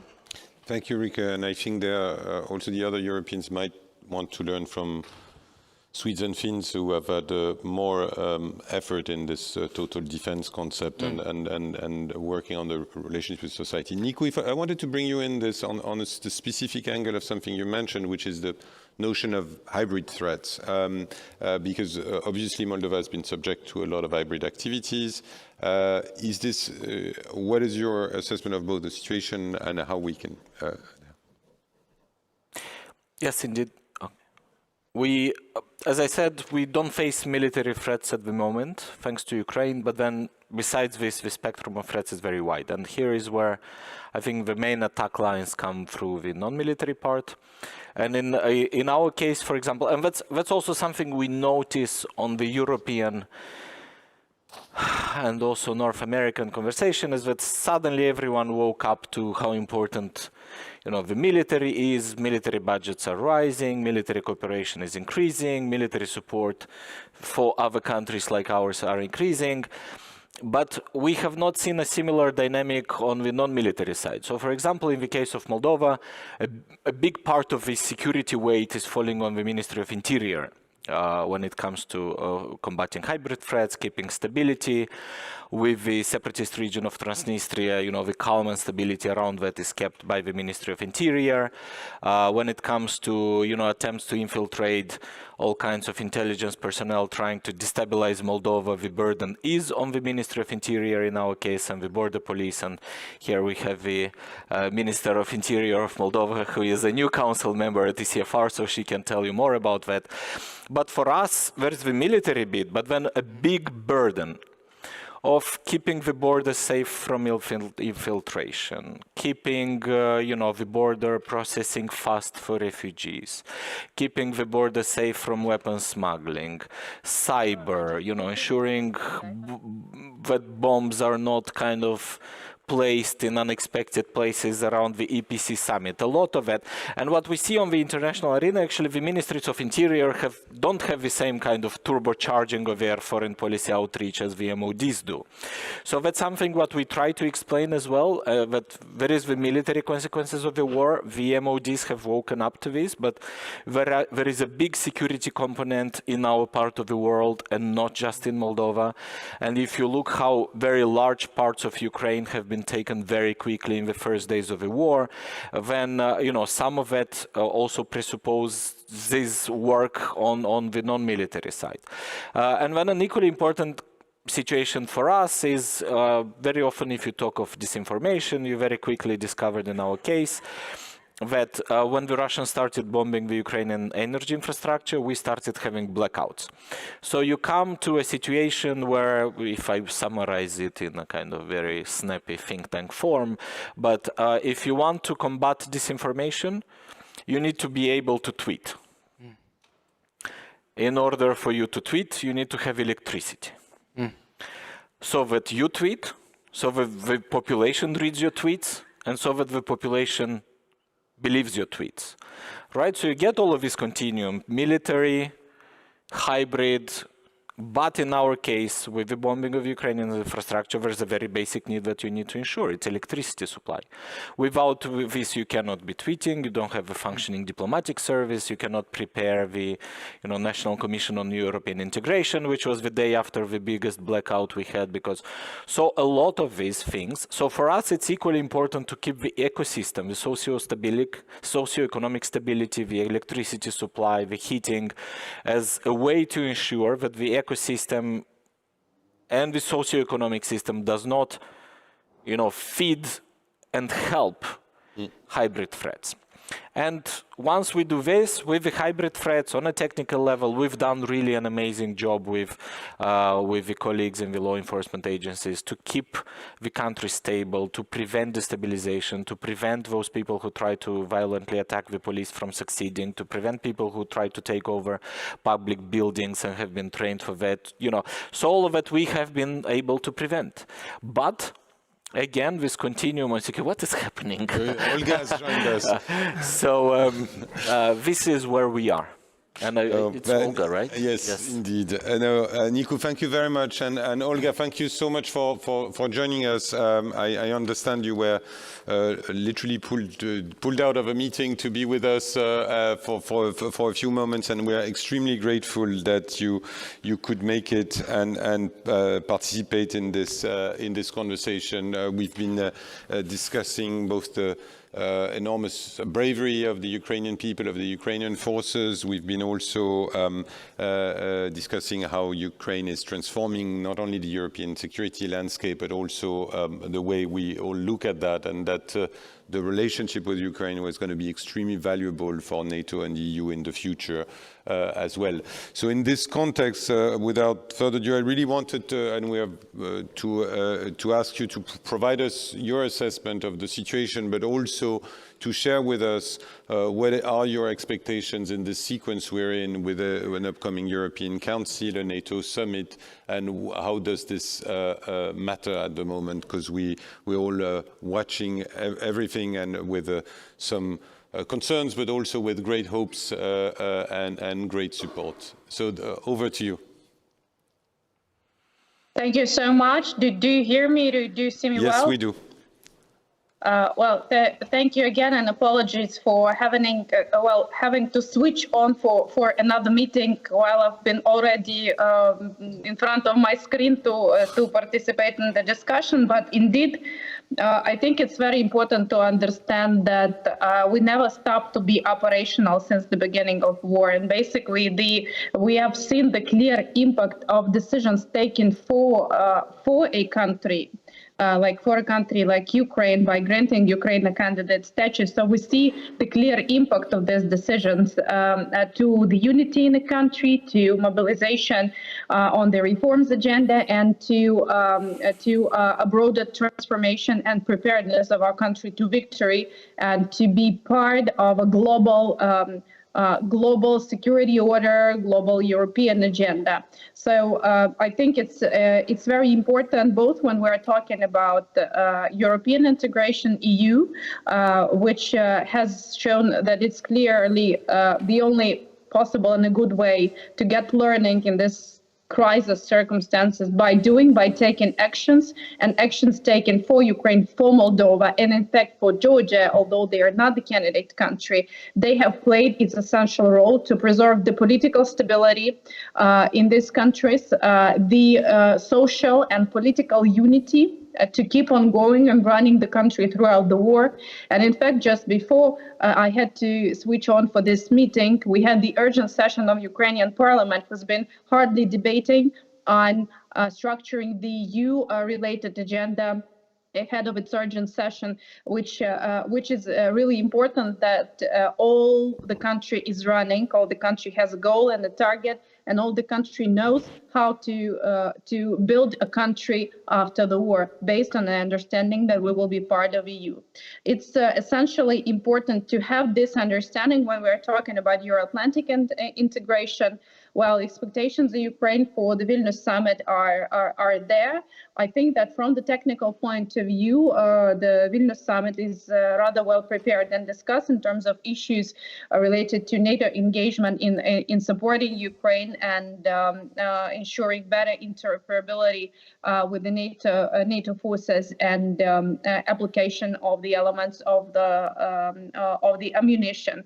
But the only question which is not clear now whether this summit will pave the way to a clear roadmap of membership to Ukraine, and there are like both positive and negative sides. So the positive side of that is that the discussion is really bizarre. The discussion is really political. So it's about like what kind of wording could be taken as applicable for both sides. While there's clearly no question if Ukraine will become a member of NATO, Ukraine will become a member of NATO because all of the investments and the military support to Ukraine need to be managed. We should be fully interoperable with NATO, and Ukraine now has the most capable land forces across the globe, not only in Europe. So it's clear question which has the answer yes. So now it's about the political choreography around the process. We know the implications, but for us, two elements clear: that whatever decision will be taken on Vilnius summit related to the membership of Ukraine, it should be taken in the interest of the allies and Ukraine. It should not be taken because of the fear of Russia, because of the engagement with Russia after regaining the territory back the territory of Ukraine. It should not be done from the fear that Russia will blackmail us again with that. Every decision taken for Ukraine, for allies in our interest, has been a success so far. So this model should be applied as well when we're talking about the Euro-Atlantic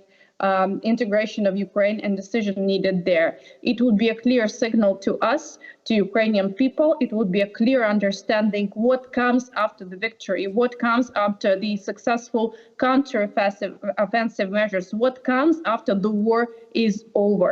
This is the hardest and the most sustainable security guarantee, which is backed up not only by political promise, not only by bilateral memorandums or decisions, which you know very well Ukraine has seen in its plenty for decades. It's a security guarantee ensured by concrete administrative and military capacity, by concrete obligations within international organizations. And I think that this literally now looks as the best possible choice in a long-term perspective. So in that regard, probably I hear the sound of my voice and the messages from my side, and I might seem too radical and to energize because I'm from the country in war and everything like that. But I think the very unique skill all Ukrainian politicians gained throughout the war, which is not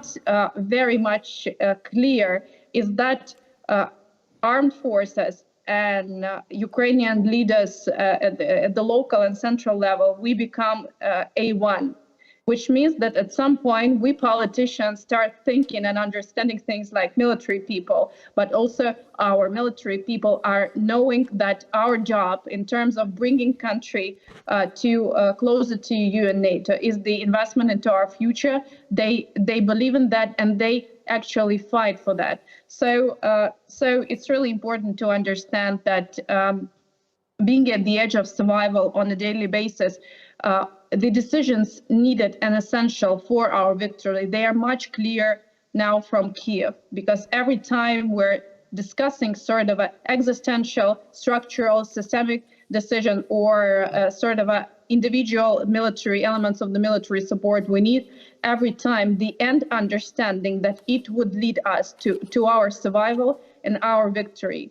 And we understand that no electoral process, either any other elements are equally vital than our survival and victory. And I think if we all clear about this goal, and if we all finally start understanding that Ukraine has always been there as a trustworthy, as a reliable partner, that Ukraine has never let down our values, our community, our union, and it has been proven even in the face of the full-scale war and the massive suffering, massive atrocities, possible and impossible war crimes committed on our soil, that the decisions taken for the future of Europe, they should be taken in our interest, but not out of the fear from Russia. Because everything we've seen for a bit more than 1 year is that Ukraine has proven that Russia has failed to declare any military goal, any political goal, and basically any declared goal even related to the enlargement of NATO. Everything Russia has been doing has brought to a major fear and ambiguity at the level of the politicians, but it also has led to decisions which brought to the opposite for Russia, enlarging of NATO and increasing the external border of NATO by more than 2,000 kilometers with clear security guarantees for Sweden and hopefully the decision on that. So no fear, more action is that our outreach, and we understand that the decisions on Vilnius would be essential and needed for the actions from the newly appointed Secretary General of NATO, but also for the upcoming summit in Washington, so that we would have the roadmap of actions before that decision. Thank you. Olga, thank you very much. And this is a very, very clear message and a very powerful message. And you will have in this room a lot of supporters for Ukraine's Euro-Atlantic integration and for the fact that not only a tribute to Ukraine, but the fact that you are a very close and valuable partner seen from these organizations as well. So I think we are running very, very short. So let me, we have a couple of minutes, and I'm under instructions to not open the floor for a long series of questions. I do apologize for that because we had a fantastic discussion. Maybe one last one to Olga, because we want to take advantage of you being here and making the effort to join us, and then turning to the panelists for some final thoughts. What is it beyond the politics that you really expect from the opening sequence, from the European Union? We've been saying that the European Union has been breaking new grounds in supporting Ukraine, in organizing the support to Ukraine. You've been mentioning the important role that NATO plays in this conversation and the political messaging. But beyond the political messaging, are there very concrete steps at this very moment that you are pushing for, and you want to take advantage of this situation to pass this message? Well, it's absolutely impossible to squeeze all our expectations into a very short message. But I would not go into details on issues related to accession talks and enlargement. Swedish presidency has done a lot here, and more decisions to come. We're committed in terms of our reform as agenda, but probably in a more structural and strategic way. I think that over the last year, the whole discourse within European Union evolved to have a greater role of EU and security and defense policy, strengthening the EU defense and launching a full-fledged European defense industry policy, discussion on the European defense procurement.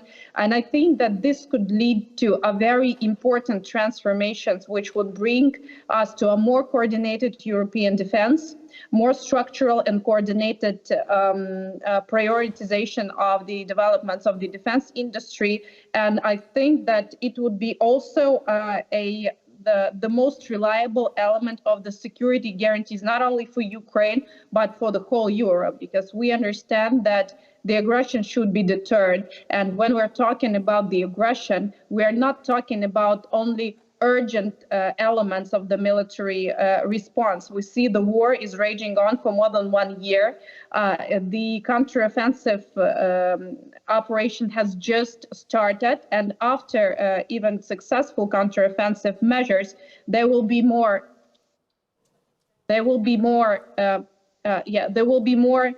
more efforts at the political level needed. So we should be prepared and resilient towards any means of the political response which might be requested.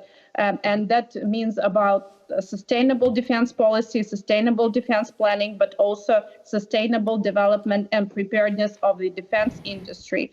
And I think that the perspective of joint defense procurements within the EU would be a major shift, and we're looking forward, and we are expecting that EU will take a lead on this policy, and the new European Commission, which should be formed within less than 1 year, would have it as a priority task. Olga, thank you so much, and thank you for being there. Before wrapping all of this up, I wanted to turn to our three panelists with their sort of very quick thoughts. If you have one thing that you want to take away from this conversation in sort of 30 seconds each, you know, I'm taking advantage of having politicians on the panel. You know how to do the quick clip. So, Paul. Famous last words, Camille. Two things. One, it all starts with the will to fight. That is the fundamental. You can have all the weapon system in the world, but if you don't have the will to fight, the Ukrainians have shown themselves every time of the will to fight. They were terribly outgunned by the Battle of Kiev. They won the Battle of Kiev. They won the Battle of Mykolaiv. They won the Battle of Kharkiv, of the Snake Island, and so forth. We have to stop putting into conditionality that the Ukrainians have to prove themselves at every stage of the battle. We have to start thinking, of course, now about providing supplies and maintenance for the brigades we sent, but we also have to think for the second wave this fall. I think that's crucial. Last thing about Sweden and Finland. If there was one objective Russia had with Sweden and Finland, it was to keep us outside of NATO. And I call Swedish and Finnish NATO membership, that's the mother of all unintended consequences for Russian strategic thinking, because what they ended up, just as Olga said, is a 1,300 kilometer longer border with NATO. And I think that's going to make and just final point then.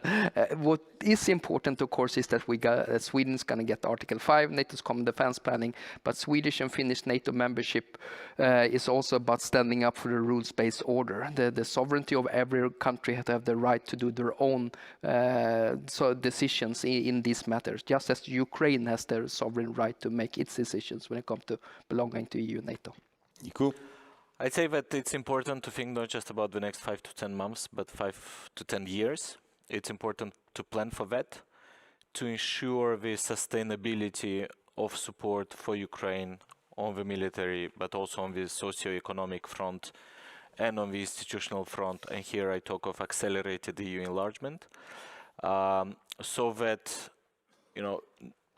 no one has the temptation to think that whatever ceasefire at some point is reached, that would be, the moment where you can move on.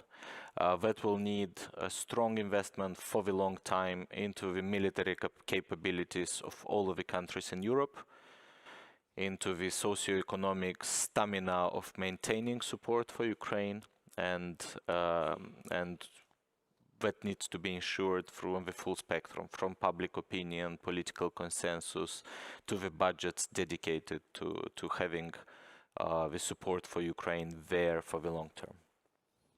Rika, you're on 30 seconds. We are behind schedule. I'll keep this very short. One message to the Europeans, really. In my view, this really is the moment for political leadership to keep momentum up, to explain to the population that the world has changed and that for everything to remain the same, i.e. having a system that guarantees our interest, everything must change. And I think this really is a task, well, for you here in this room, for politicians, for my generation. I've written quite extensively about the millennials that are now kind of having to deal with all of this mess. And I know that Timothy Garton-Ash has written about the kind of generation 22. So yeah, I think it's up to all of us to kind of internalize the Zeitenwende as the end of history. Thank you, Rika. Thank you please join me in thanking all our four panelists for a great conversation. I do apologize for not giving the floor to the audience, which has a great depth of expertise on these matters. We will continue the defense and security conversation at ECFR, but at this stage, I have the pleasure of handing the floor to our dear leader, Mark Leonard, for a conversation which is meant to cheer you up after this one. Can democracies survive the polycrisis? So, Mark, the floor is yours with Adam Tooze.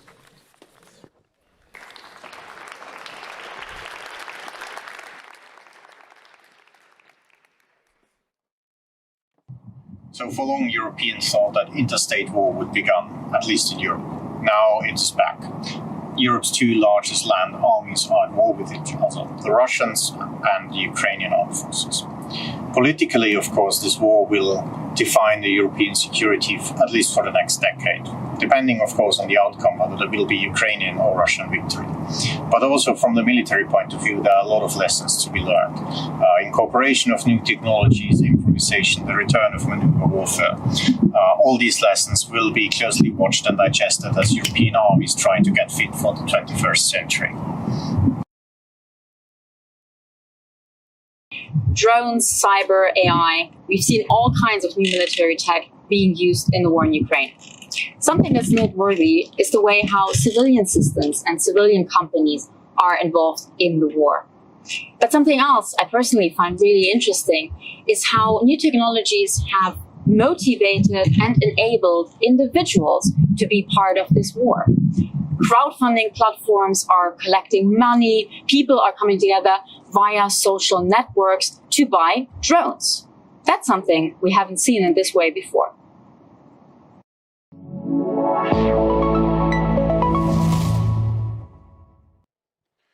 Great. Thank you very much for sticking with us for this long. We are going to use this discussion to try and pull together some of the threads over the last couple of days, from political polarization and populism to war, climate change, the challenge posed by AI. The title for this session comes from an article by George Soros, Can Democracy Survive the Polycrisis? He was hoping to be with us now and to be part of this discussion. But what I would like to do is to use this discussion to bring in as many council members as possible. We have a brilliant person to kick off the debate and to try and help us draw some of these threads together. But we're hoping that this will be a very interactive session and that many of you will speak, will make comments, ask questions, and help us kind of understand this moment. The word at the heart of this panel is one which Adam Tooze has done more than anyone else to popularize the idea of the polycrisis. Adam has just joined ECFR's board, so we're very happy to have you here at your first council meeting. But it's a term which has taken on a mimetic quality, and we've seen lots of people in all sorts of different contexts talking about the polycrisis. So maybe we can just start with a very basic foundational question, like what is the polycrisis and why is it helpful for us to understand the current moment? Thank you, Mark, and it is indeed a great pleasure to be here and to be joining ECFR, which I've been following for a long time as a board member. And I have to say I'm still very much under the impact of that last session. And asking myself this question, actually, what, in light of the ongoing conflict and the intensity of the debate that is generated there, does a concept like this have to contribute when what we need to be talking about is the war? I think maybe one way of beginning to bridge the gap, as I struggle to do that, I mean this not simply as a rhetorical hook, is that perhaps one of the spaces in which polycrisis has been least salient is the security policy discourse. Because I think maybe the security policy discourse has its own logic, always has, and on the other hand, it has its own term. And listening, I thought maybe hybridity is actually the way to connect. You could also call our world a world beset by hybrid crisis, in the sense that hybridity very nicely captures the disjoint, right? That extraordinary passage where the minister from Moldova was talking about the way in which you can't very well organize your EU policy when the Russians have just knocked out the Ukrainian power station. Well, that's a polycrisis condition. And I think polycrisis might be the way, it might be best thought of as a term through which the other side of the global policy conversation, the folks who are more interested perhaps in climate, in economic policy, are fulfilling Ulrika Franke's mandate to, as it were, incorporate the Zeitenwende every day, right? It's a way of forcing ourselves to confront this. It's not by accident, I think, that George Soros, Martin Wolf, Larry Summers are the folks who've picked up this idea and run with it most actively, because we come from the side which in the 90s thought we had an answer, which was the economy's stupid. And another way I think of thinking about the polycrisis notion is it's a way of dealing with the fallout from the fact that that is no longer a convincing answer to anyone, even if you do come, like Larry Summers or Martin Wolf or myself, from the side of political economy. We are forcing ourselves to deal with hybridity too.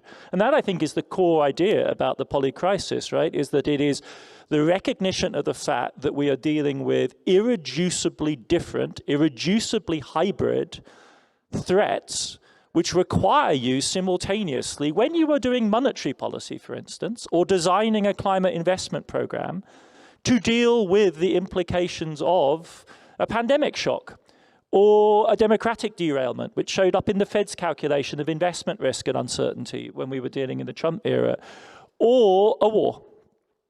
And that does not easily reduce to the old frame that says it's the economy stupid. So I think of polycrisis, and this has been one for me of the learnings of this meeting, the confrontation between the security policy side, which you engineer so well here, and the other dimensions of policy. I think of polycrisis as sitting in that space. It's our way of recognizing this. And I didn't invent this term.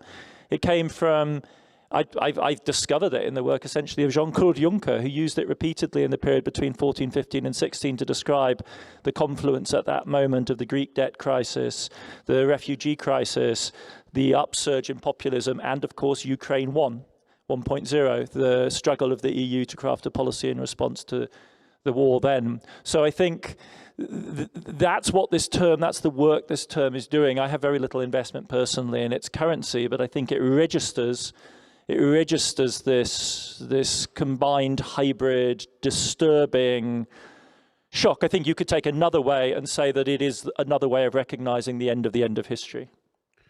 So we were both together at Davos earlier in the year, and there was an interesting discussion about the notion of the polycrisis. And another distinguished historian, Neil Ferguson, was very kind of skeptical about the idea of the polycrisis. He said, you know, what's the difference between a polycrisis and just kind of history stuff happening in cycles? There have always been kind of crises going on in different ways. We were just recording a podcast about this, but I think it would be important before we kind of open it up to talk about what is the difference between a polycrisis and history. What is so special about what's happening at the moment? It's not just one thing happening after another in the sort of classical way. I mean, it's crucial to weigh the weight of this, because the term, I think, carries a huge weight. Because if we say that we're facing the end of history, what is it exactly that we think has come back? When we say that we are out of the end of history, what is it that we actually mean when we say history is back? And I think you could sort of shrug and say, well, we mean violence and chaos and disorder. But the question is, how on earth can we calmly contemplate that fact without essentially sliding into a kind of cynicism? And if I have a critique of Neil, it would be that his sort of conservatism lends itself to a kind of cynicism, which as a liberal, a kind of increasingly disillusioned and worried liberal, I find very difficult to deal with, actually. So I think if it is true that history is coming back, and even if it were just the old history, it should give us no cause to sleep, right? We would be robbed of our sleep. Because if you think of what Europe's history is, if we think of that coming back, it should give us the extraordinary urgency that we felt from the Ukrainian deputy prime minister, which is, folks, it's literally life and death every single minute from here on out until we have established hard boundaries. There is no sleep for us now. Now, if you mean that by saying history is back, and that's all it is, Adam, this whole polycrisis notion is just history, well then fair enough, we're in the same we're talking for real. That's, I think, a reasonable discourse. I think the concern could be that what polycrisis actually registers is something even more dramatic than that, which I find odd. I'm somewhat uncomfortable as a professional historian even saying this, but that we could actually be living in a period of unprecedented challenge and disruption. And I think that is really quite difficult for many of us to contemplate as a possibility, even when faced with changes as daunting as climate change or the confrontation between the United States and China. We tend rather instinctively to read them back onto something else, like World War I with technology, for instance, or 1914. But just for a second, think about this. There has never before in history been a state as populous and as powerful as the People's Republic of China. Never before in history 1.4 billion people organized in a massively powerful nation state. We subsume that within the category of European nation states at our peril. And certainly never before in history has there been a state rising, facing an incumbent, as filled with missionary zeal and clarity about its exceptional historical mission and power and potency as the United States. So if you want to say, well, it's just a recurrence of great power politics, well, good luck to you, because that's not actually what it looks like by any reasonable historical metric. Or think about the climate crisis. There's one bit of us which I think has adjusted to the reality that we are actually living through something totally unprecedented. How else could you think about the likely, I think now inevitable prospect that the polar ice caps will melt, possibly within our lifetimes? That, after all, is an unprecedented reality. And then we say we're going to do the energy transition. But as soon as you say the energy transition, you begin to think of something familiar, like when cars replaced horses and buggies. And I will get from sophisticated audience after another somebody asking me the question, so Adam, what is the historical precedent for the energy transition? Is it going to be like when we got railways?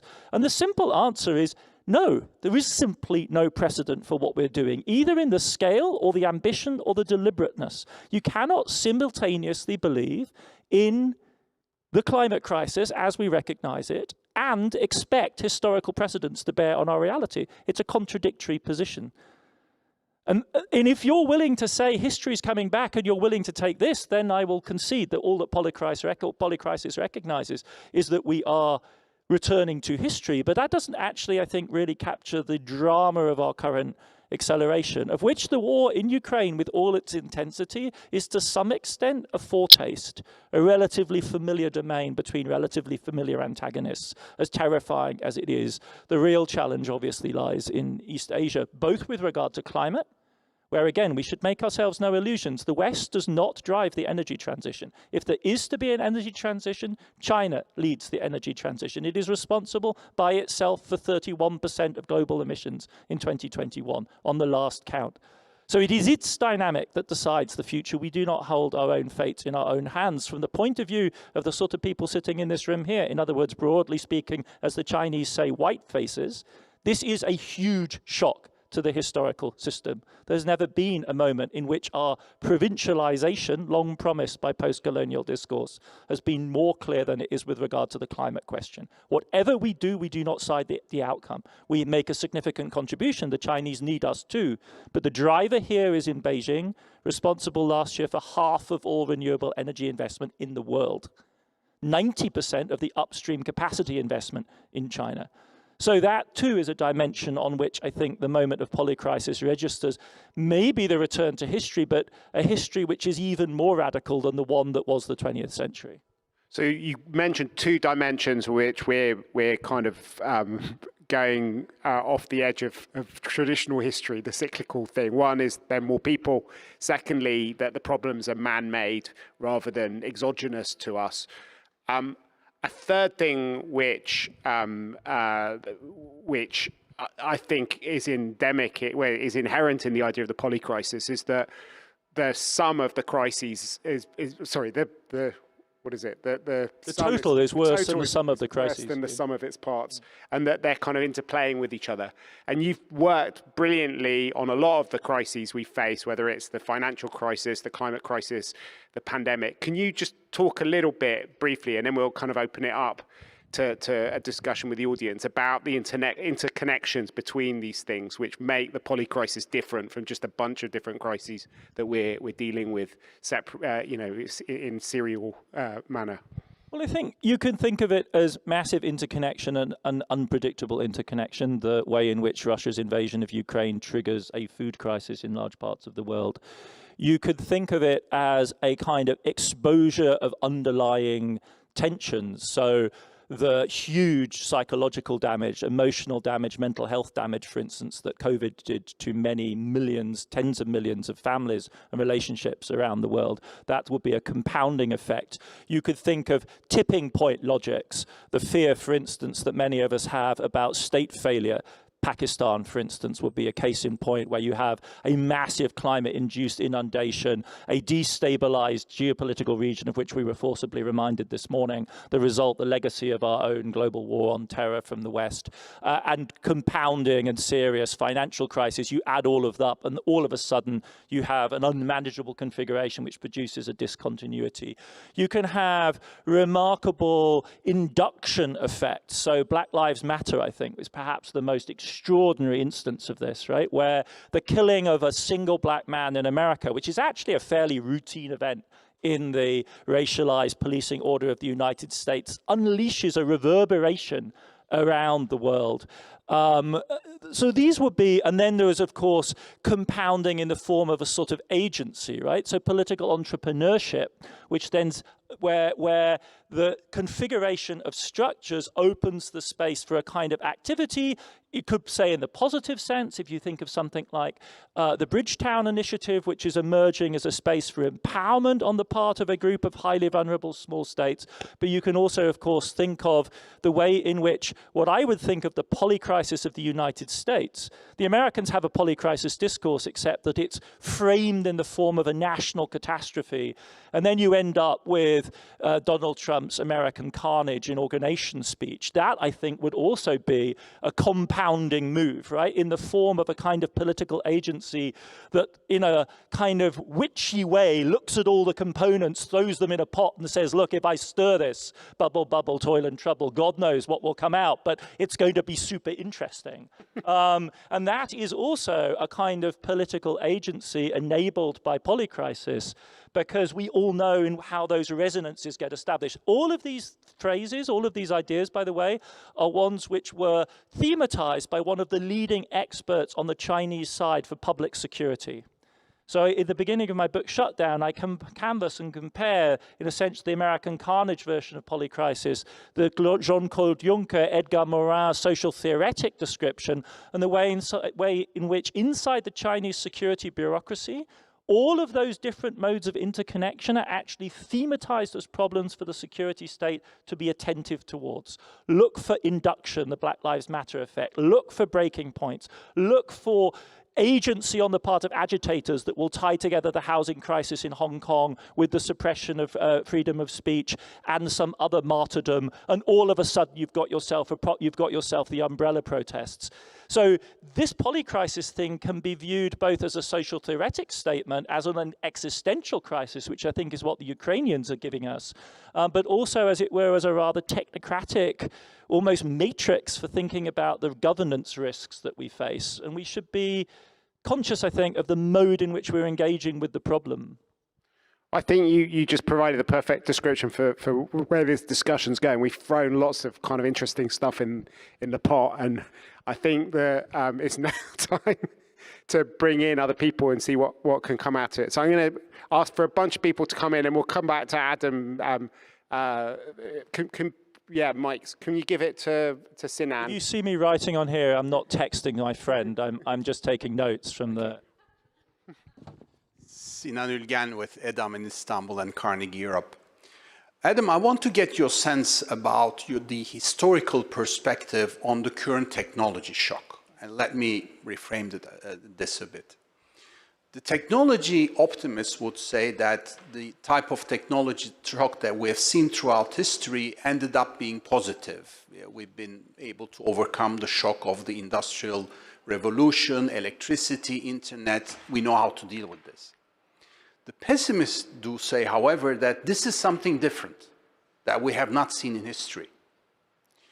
The impact that the AI revolution combined with robotics, automation could have would break down the social contract, which is already very fragilized, for a host of reasons that also has to do with technology, globalization, trade, but mostly with technology. And therefore, the future looks dark in terms of whether the democratic social contract could survive under these conditions. Where do you stand on this? Okay, do you want to pass the mic forward to Manuel? Thank you, Manuel Lafont-Rapnouil. I'm head of the French MFA policy planning. So I'm really refraining from asking what's the precedent for such an unprecedented situation. How did we deal when there was no precedent before? But my questions really are, how is democracy a specific dimension to how we survive the polycrisis? Because I don't buy that authoritarian regime deal with the polycrisis better than we do. I nonetheless can imagine that the way we will deal with it is going to be very different. So I'm curious to hear from you on that. And my second quick question is, one of the ways I understand the polycrisis is that we're stuck in not being able to be strategic if strategy is making choices and having priorities. And how do we do that? We are not organized and we don't know how to be strategic without having priorities. And the minute you take a priority with the polycrisis, you're doomed not only by the other crisis, but also by the fact that all the other adversaries are going to say, oh, that's the soft belly is there. We can attack there. Great. Jeremy, do you want to come next? Jeremy Cliff, thanks for that, Adam. I was intrigued by what you said about a compounding effect on some solutions as well. You mentioned Bridgetown. I mean, can we talk of poly solutions with the same degree of hybridity and scale as the crises that you talk about, or is that just wild optimism? Okay. Can you pass to Anna in the front and then pass it towards the back? Thank you. I would like to focus this question, can democracy survive the polycrisis, particularly in Europe? And what is the big difference?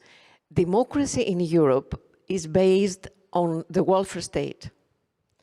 The European citizens have as a first priority the welfare state in their country. And now we see that all these crises, I mean, digitalization, climate, demographic change of the world of war, all these issues have a strong impact on the welfare state. And what does it mean? That there will be social unrest. And so there is another risk for democracy there.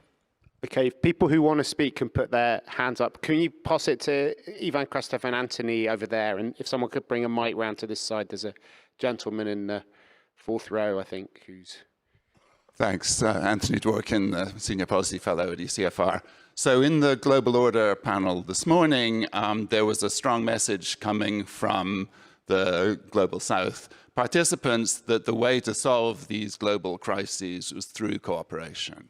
And obviously, those of us working in different policy areas are aware of the challenges to cooperation at the moment in an increasingly competitive age. So I'm wondering whether you think the way forward is to try and reestablish some cooperation across the divides and how far that'll take us, or do we look for different ways, perhaps more competitive solutions to the global crises? Thanks. Great. And thank you very much for your questions. But Adam has a huge brain, but he doesn't need to answer all your questions. So if people want to make statements and talk about the idea of the polycrisis as well as asking questions, that would be wonderful.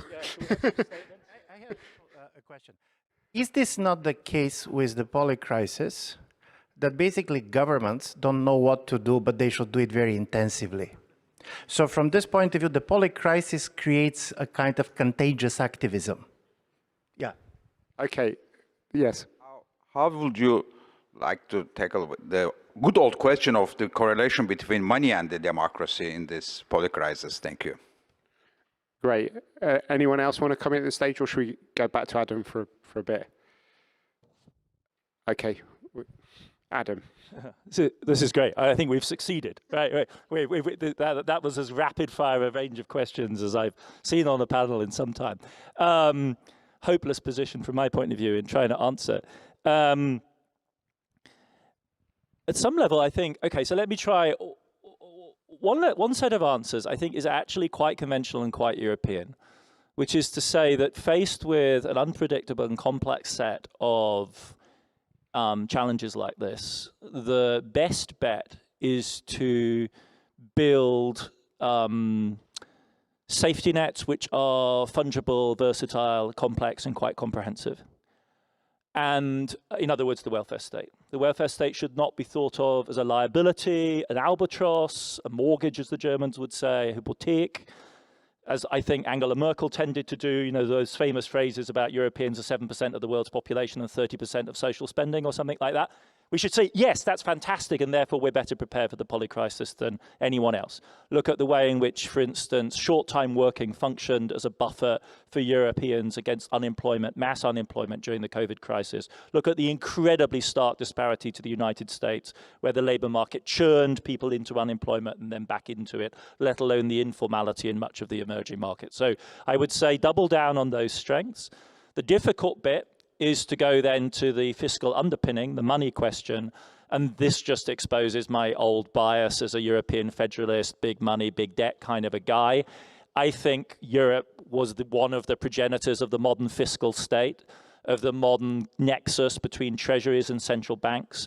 Money's singular function in this context is that it's the easy bit, it's the fungible bit, it's the legally constructed bit, it is the bit which, as Keynes taught us, is the means to affording anything we can, and this is the crucial clincher, actually do. The actually doing, I'll come on to in just a second, but it is literally the case that we can afford anything we can actually do as sovereign states. The Europeans enjoy the standing as the issuers of what are essentially reserve currencies and are at no risk of losing that anytime soon, especially when they're up against the currency-controlled Chinese and the Americans. So there's really a huge space there for agency and empowerment along incredibly classic lines of building a powerful, fiscally backed welfare state as the platform for securing the population against these unpredictable risks. Where we get into more challenging territory for Europe in the current context, but I think actually for all advanced economies and notably for democracies, is that I think the answer to some of the other challenges is to get on the front foot. In other words, if you basically wait for the polycrisis to come to you, both in structural terms, infrastructural terms, and also in the kind of realm that you explore so brilliantly, Istvan, the kind of discursive construction of reality terms, you've lost. You have to make realities ahead of time. You have to be moving onto the front foot to push. So this is where I would locate the kind of moves, massively under-resourced, but definitely heading in the right directions, which were the Marshall Plan, not for, but with Africa. This was the right move, the right answer by Berlin in 2017 to the refugee crisis. That's the right way to go. It needs then to be resourced at One Belt, One Road levels. In other words, hundreds of billions of euros a year to get us even in the right vicinity. But that is the kind of move that I would be wanting to make. So it is a welfare state, it is the apparatus of the fiscal monetary union, and it is investment. Proactive investments of all kinds shape the battlefield. Is the economy stupid? No, but it's not. It's politics shaping the economy. No, because the economy is stupid said there is an economy out there, like Angela Merkel's, globalization teacher, whose homework you have to do. Right? There's an economy that will answer your question. No, we actually have to shape that space. Which political economy. It's the political economy, stupid. And in that, this then goes to the tech component. We have, I think, as terrifying as AI is, we have to be tech optimists. I don't really see that there's any other choice at this point. We have bitten into this apple. We are deep in. Pulling back from that at this stage seems like a surefire. Well, it's an abdication of a historic wager that our culture, our civilization, our societies made hundreds of years ago. And it is being contested, we should not kid ourselves, throughout all the way back to the Luddites in every single technological stage since.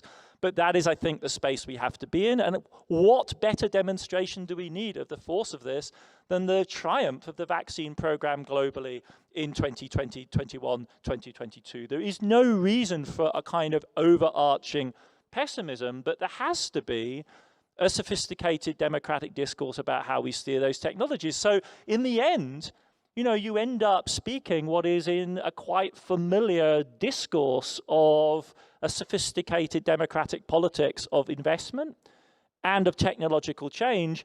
To me, the real challenge for Europe is scale and speed. It really has, it's banal, but it's actually getting to the pace and the scale that we need to be doing this. We have, I think, the resources, the political structures, the models in the form of the welfare state, but we have not got to shrink from the big numbers. And that's a huge problem. Can I just challenge you a bit? Because at the beginning, it was all about how this is new, discontinuities, but yet you're reaching for the most kind of classical tools, both on the kind of fiscal side, welfare state. I was very 20th century kind of models, both in terms of the welfare state and the ways that we become resilient to those sorts of shocks. But also, even what you're saying on technology, you know, feels, you know, if you look at the discourse where people are worried that human agency is kind of forever over and that we're going to be on the, you know, the idea of us driving the technologies rather than the technologies driving us is, you know, goes against where the kind of culture's going. And it was the same also, even on the fiscal side. What you're saying is we need to invest in these things. These are kind of big political projects for which you need a national consensus. But that political base which built the welfare states in the 20th century isn't there anymore. I mean, part of what we're talking about in the polycrisis is a completely different way of organizing power, where a lot of the sort of assumptions we had about representative democracy, you know, just feel very difficult to sustain in this new technological age, where the idea of a kind of demos and all those sorts of things are being kind of challenged by the very technologies that we're talking about. So, I mean, on that basis, you would be more pessimistic than I am. I'm just asking questions here. I'm not. No, but I mean, I just thought there's a disconnect between your analysis, which is very much we're in a kind of new territory, and then your solutions, which are like reassuringly, you know, as a kind of European social democrat, they all seem like great to me. But how do you reconcile that with the world that you're describing? Well, I think that's when we get into the politics of, well, so I mean, I completely accept the force of your critique. In part, I think it's a reflex of the scale and urgency of the challenges. I'm not actually certain that we have space for experimentation. And I don't think it's inconceivable that we could, on the basis of the sheer force of the dynamics that were unleashed, many of which also have a 20th century feel, especially if you think about the geopolitics. What, after all, is China but the realization of the nation-state project of the late 19th century on an absolutely gigantic scale? So maybe at that level, it's not surprising that some of the answers have this rather, I agree, sort of hackneyed feel. I think there are also questions to be asked about what has worked under these circumstances. And if you think of next-gen EU as the EU's hitherto greatest, well, it's an escape act, right? I mean, Europe was supposed to fail in 2020, looked as though it was going to through April, and then manages not to. And if that is our model of what surviving the first shock of the polycrisis looks like, then it seems to me it's a combination of the recipes and the formulas that we're already familiar with. I'm not confident that that can necessarily be scaled up, but if the question is, what do we currently have in our repertoire that will allow us to do that? That is a fundamental issue. That is the roadmap that we have to follow. Where I think, and in conversation with folks that actually have to deliver, for instance, the energy transition, the debate really gets profoundly difficult, is in relationship to your ability to roll this out at the local level. So can you actually build? So if you take the energy transition as a concrete problem for thinking, or concrete instance for thinking about this problem, the energy generation is one dimension where we appear to be able to move forward because it's a highly concentrated decision. It's at the level of transmission that we run into problems. And that, I don't see there's any answer to this but for continuous work at the local level in building consent, transmission line after transmission line, for the steps that are necessary to get us to a sustainable energy system. And I'm aware that that's a kind of floppy, open-ended, incremental answer, but I don't know that short of a kind of authoritarian willingness to stamp power down, we within our own system, within our own constitution, within our own value set can possibly have any alternative. We need to streamline, and it's really banal stuff. We need to streamline the procedures so the vetoes are deployed productively rather than in a kind of trench warfare of stopping the changes that are necessary. Okay. I think we can have another round of thing. Can we get a mic at the front here for Bruno Machais? And then if other people who want to speak could wave their hands about, that would be very helpful. Great. What strikes me, and maybe Adam will have some comments, is this end of times psychology that people suddenly start to think that collapse is a solution, that destruction is a solution. Let me give you a few examples, Adam. We're talking about it outside. For the US, a Chinese collapse is a solution, maybe the only solution. For China, an American collapse is a solution.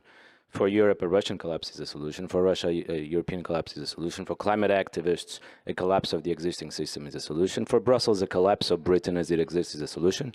For Tories, a collapse of the EU is a solution. And we stopped thinking that there's any kind of solution except to sort of wipe the slate clean.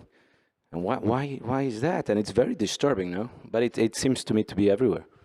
Great. Can you pass the mic back there? And then if someone could pass the mic to the lady in the pink top on the edge, that would be great.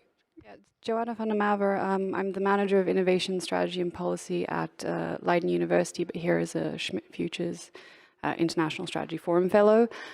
So my whole career has been based on kind of future foresight. I started with the Ministry of Defense, helping them understand the impact of AI on the battlefield. Does it completely change our military balance of power?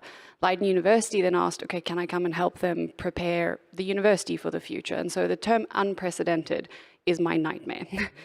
And, I think as I've gone through, and I've faced many questions of the analyses that I did were on historical battles, historical precedents.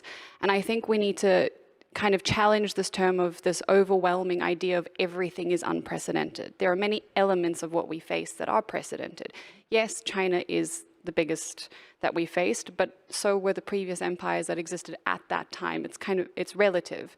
And, with the military taking them through a very methodical identification of what exactly is the unprecedented, making it small so that it didn't seem overwhelming, and then looking at the precedented to show that we have the ability to invest in the precedented parts, the things we know, and then invest in the smaller unprecedented. So that's just my challenge on this kind of overwhelming picture that tends to, scare populations. The only one I can't wrap my head around is climate change. That for me is unprecedented, and when people ask what keeps me up at night, it's that one, because that one, I think, is the one challenge we face that truly has unprecedented circumstances, context, and impact that we don't have tested solutions for. But for a lot of things, we do have tested and tried solutions that we just need to make sure we're reinforcing and not wiping the slate clean of them, because they've been proven to work, and we have no reason to believe they won't in the future. Thank you. So there's a couple of people there, yeah. Thank you. And if other people want to sort of signal as well while you're... Thank you. My name is Elizabeth Thand-Ringqvist. I'm a member of parliament here in Stockholm. I was thinking about the impact of a single crisis has on democracy. It seems like institutions, politicians, parties come together to solve a problem like they did in COVID in ways we didn't think was possible.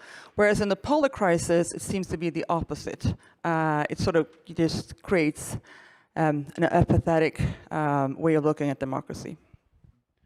Okay. Yeah. Thank you so much, Lolita Sigan from Riga, Latvia. I just wanted to follow up on the question about what is unprecedented and what is precedented, and to also ask a comment from Adam about this expression, political economy is stupid. Haven't we already seen it in 1970s? Haven't we already experienced it? Thank you. Okay, does anyone else want to come in? Yeah, who? Oh, there, okay, yeah. Mark Malloch-Brown. Adam, you confess that your solutions are a little bit more anodyne and modest than the scale of the problem, but you're starting with the nation state. The bit that the only person with the temerity in this room to ask is me, because I'm a creature of it, as to whether the multilateral system is the place to start. It, on the face of it, seems the least promising because it is the most broken, the most failed, the weakest. And yet those are often the reasons why an institution faced with a burning platform problem actually galvanizes itself to take on the crisis in the way that institutions with less of a sense of immediate failure in their future sort of keep going and don't respond to the crisis at scale. Okay, does anyone else want to come in? All right, Adam, do you want to answer? I actually think, Mark, yours is a suggestion, after all, that sits squarely in the logic of the Bridgetown agenda, right? That's exactly where they go, in part to escape. And I didn't really want to say it out loud, but in part to escape the problem of democratic political economy that Mark backed me into, is that what you simply say is, right, we'll move to institutions where we think we might get the mandate one way or another for a $500 billion expansion in balance sheet, because we're certainly not going to get that from Congress. So we work the political mechanisms in Washington and get our $500 billion expansion that way.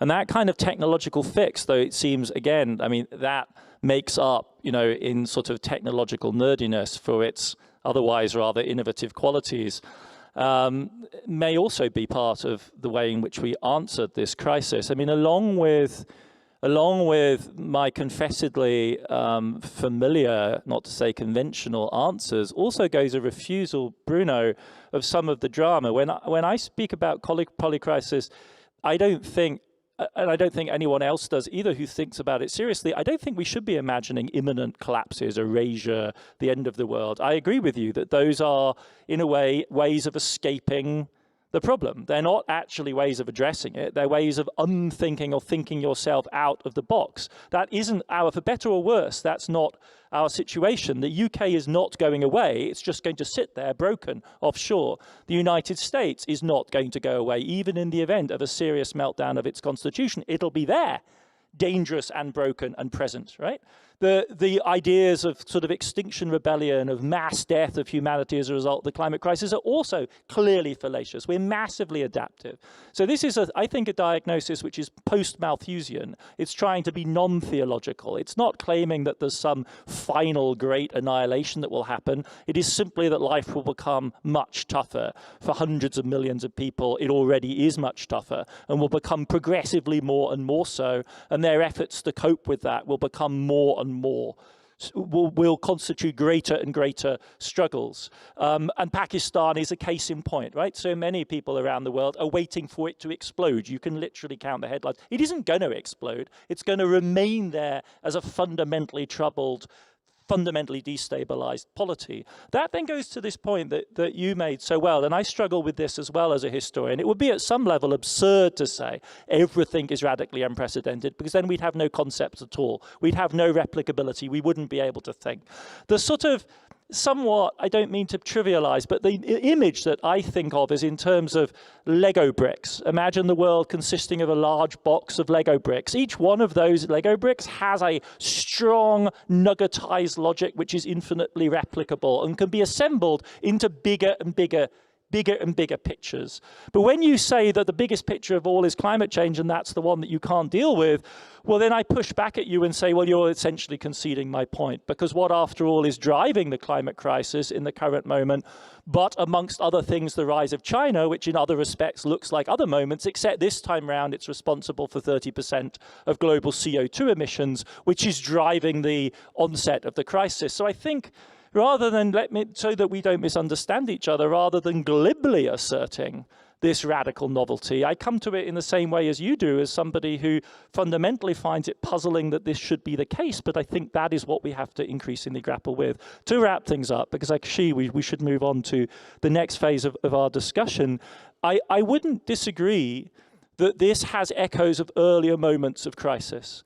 It isn't, I think, by accident that the diagnosis of polycrisis can be traced also in its intellectual history back to characters like Morin, who can be squarely located in the political economy and the thinking of the 1970s, whether it's the Club of Rome report, whether it's the political economy of inflation in that period, the corporatism, whether you're thinking about the sort of intellectual background that shaped our careers, 1980s sociology, reflexive sociology, Ulrich Beck, Anthony Giddens. I think this state of the world, in which the reality, if you like, the natural reality of economy is muddied by politics in a constitutive way all the way down, that is the inheritance of the mixed economy of the post-war period, and it is one that we've inhabited for a half century.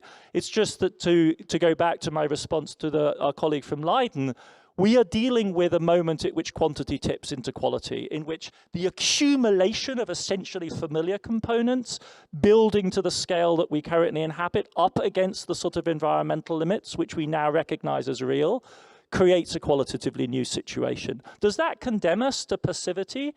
No, at some level, perhaps you could read the conventionalism of my answers as saying we have no excuse for not acting at these levels, because at the very least we know these answers really ought to help. They may not be the be-all and the end-all. They may not be the innovative special sauce that we think we need. They may not be terribly exciting for young people. They may not therefore necessarily work in a social media-inspired world, but at the institutional and structural level, there aren't a lot of better bets out there than the resources of states anchored in things like social insurance, technology policy, and large-scale public investment. Fantastic. So maybe we can all thank Adam for giving us such an extraordinary deep dive into the polycrisis. And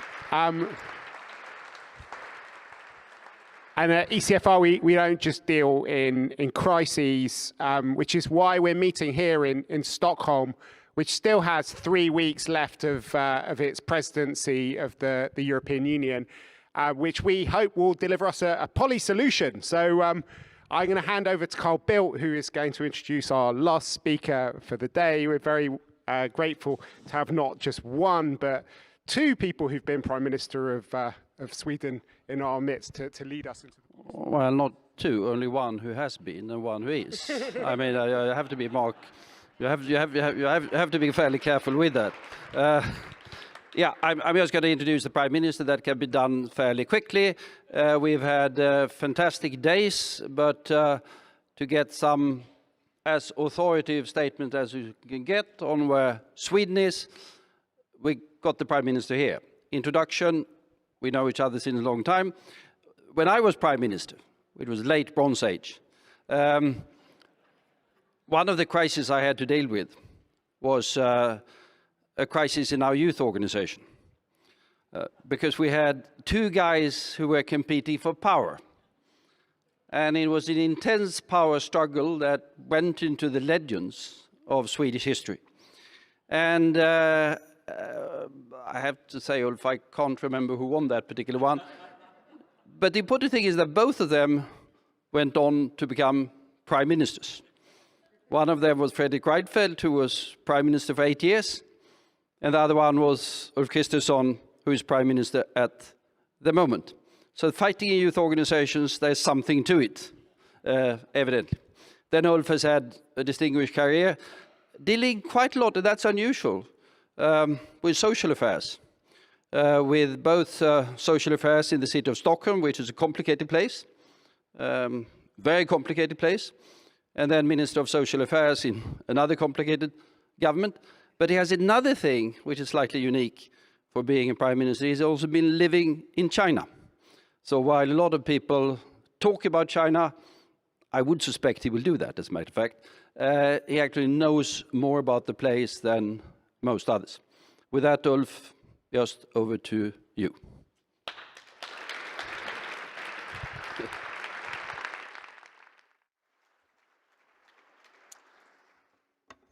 Well, thanks, Carl. Thanks for that kind introduction. And honestly, thanks for your last trip to Ankara. And thanks again for again and again making important missions for your country. We are many of us in this country that appreciate that flexible attitude of yours and your willingness to fly all over the world. And believe me, it is an honor to for me to join you here today. I've closely followed your work recently, or also the last years. Impressive, I have to say. And again, welcome to Stockholm. Let me start today and perhaps also end today with China, actually. Because the challenges we face right now might be the greatest of modern times. I realize it's too easy to overstate the importance of the dynamics that you experience yourself. That goes for all of us. And perhaps that's how it is for every generation. But without agreeing on the reasons why, these are really, quote, changes not seen in 100 years, as Xi Jinping recently said as he concluded his trip to Moscow. China has obviously changed enormously since the late 70s in almost every respect. Millions and millions of people have, as we know, brought out of poverty. The scientific and the technological success are self-evident. Chinese companies conquer the world, and the West has finally, I believe, understood that this part of the world deserves actually our curiosity and attention. That is basically good. But the West and other free market democracies did not realize, I think, the full consequence of facing the world's first economically successful authoritarian non-democracy of modern times. That is a dramatic change in how we perceive the world. For too long, we thought that being democratic was the only path to material success. We were obviously wrong. Now China is increasingly repressive at home and assertive abroad. That is also something new. The soft power of the free world back in the 1990s was pretty unchallenged. Today, the need for the world's democracies to deliver, to be competitive and to stay attractive will be vital for our role in future geopolitics. Today, I'd like to speak about foreign policy steps we are taking in Sweden, formulating policies in our coming role as an ally, but also about what we are doing in our EU presidencies last weeks to help Europe stay united and competitive and in an even closer transatlantic partnership. This has proved to be crucial in regards to the free world's support to Ukraine, but it's equally true regarding our and Europe's relations to China. Transatlantic unity is key and is fundamental value in itself.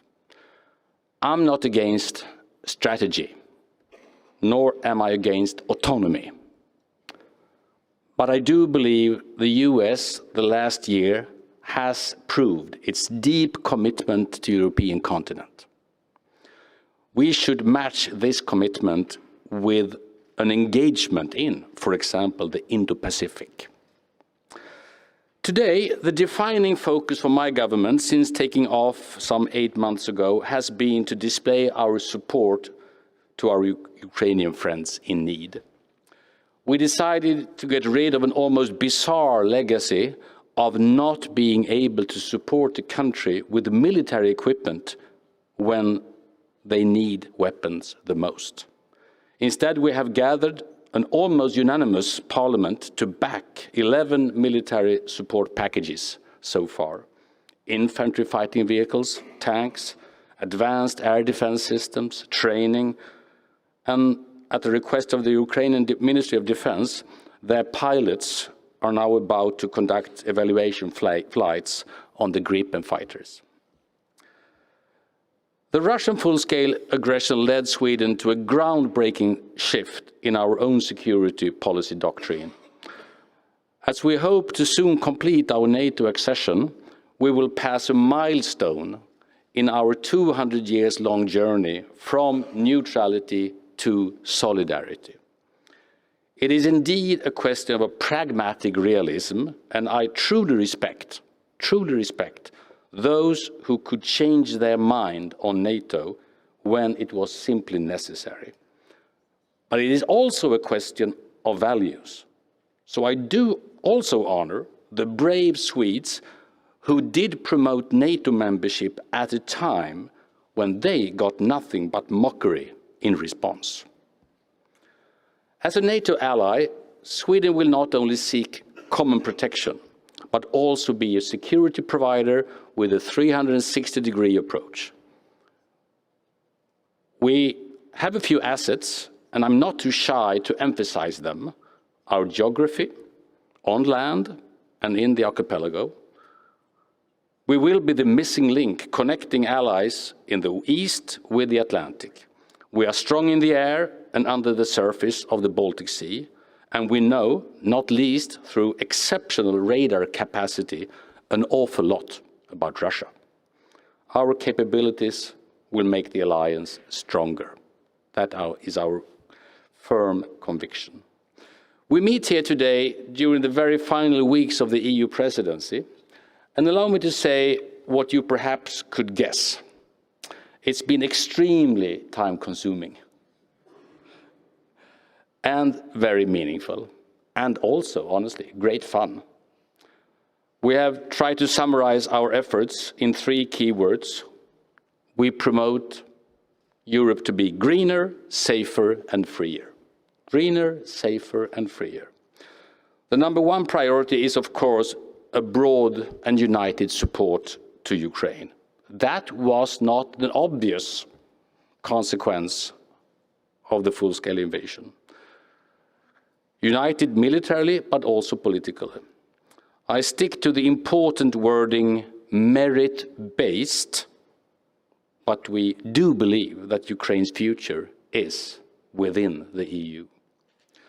Another important ambition has been to address Europe's long-term challenges in terms of competitiveness and economic growth.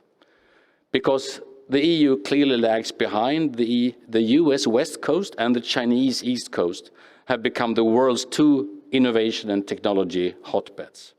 Good for them, but not necessarily good for us.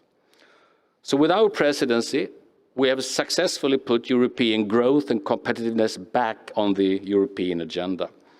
I think the EU has proved its abilities in crisis management over the years. That is necessary, but that is not sufficient. Let's also bring on the long term again to the European agenda. And we've had the big responsibility of leading the final negotiations on the climate package Fit for 55. I do hope to be able to close it in a week or so. There is always something being complicated by the end, as you know. In all these aspects of cooperation, from defense to trade to climate, transatlantic cooperation is and should be a cornerstone for the EU. And we really did underline that last week when we hosted the EU-US Trade and Technology Council in Luleå, in the northern parts of Sweden.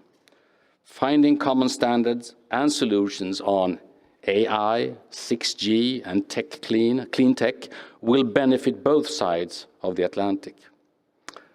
Finally, the second round of discussions on China at the European Council at the end of June will be an important one. And I think there is a momentum and perhaps a beginning convergence in different EU countries' views on China. Let me say just a few words. Carl suggested them about my personal relationship with China. I myself lived in Beijing with my family 2008 and 2009. And since I'm a very typical Swede, my own task was mainly to take care of our 3 kids, while my wife worked with major Swedish industrial companies. Hence, I've engaged with extremely rich and dynamic Chinese culture. I have had food from all over China, traveled across China. I met wonderful and energetic people, been in the impressive skyscrapers of Shanghai, the poor countryside on my way to Tibet and met with the tech startups of Hong Kong. I like this. A few years ago, I also tried to prove my very limited, but at that time still existing knowledge in Chinese. My kids were not impressed. Come on, Daddy, what a lousy pronunciation. Before and after living there, I visited China many times from 1997 over the millennium until 2010. At that time, many of us thought that economic integration and new technologies would put China on a path to more freedom. Instead, I would say, technology has cemented China's governance model. The internet was obviously powerful at that time, but so was and is the Great Firewall. AI will be powerful, but so will the Chinese control be. I was obviously not the only person being pretty enthusiastic in the early 2000s. I remember reading a fascinating book called What Does China Think? In 2008, if I remember correctly, written by someone named Mark Leonard, whom I had not at the time yet met. Being in Beijing at the same time, I saw on a daily basis exactly what Mark described in the book. That hope was alive for a while, and even in early 2013, quite a few expected liberalization to continue. They and we were simply wrong. How China chooses to face its economic, geopolitical, and demographic challenge in the coming years will, of course, shape China's future.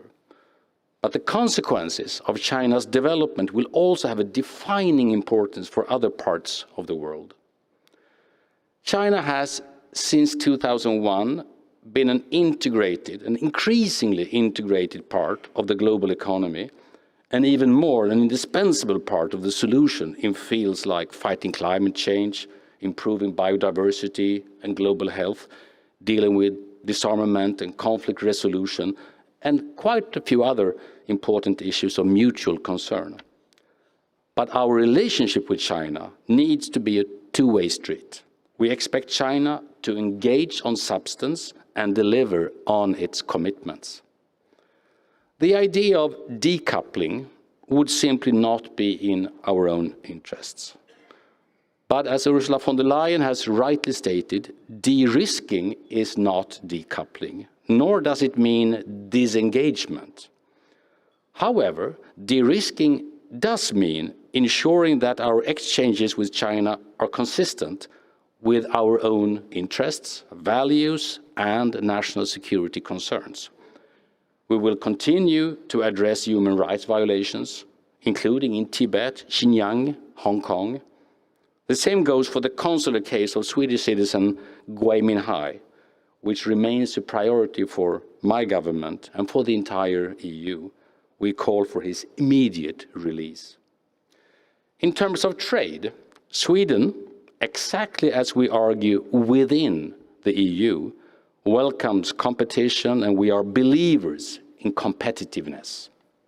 But we also demand level playing fields vis-à-vis all markets, and we do need necessary tools to address unfair international competition. In practice, I would say de-risking means being aware of vulnerabilities and reducing excessive dependencies that may have implications for our economies and for our security. The Chinese intelligence law from 2017 should be taken at face value. Security in the Indo-Pacific and the transatlantic area is increasingly interconnected.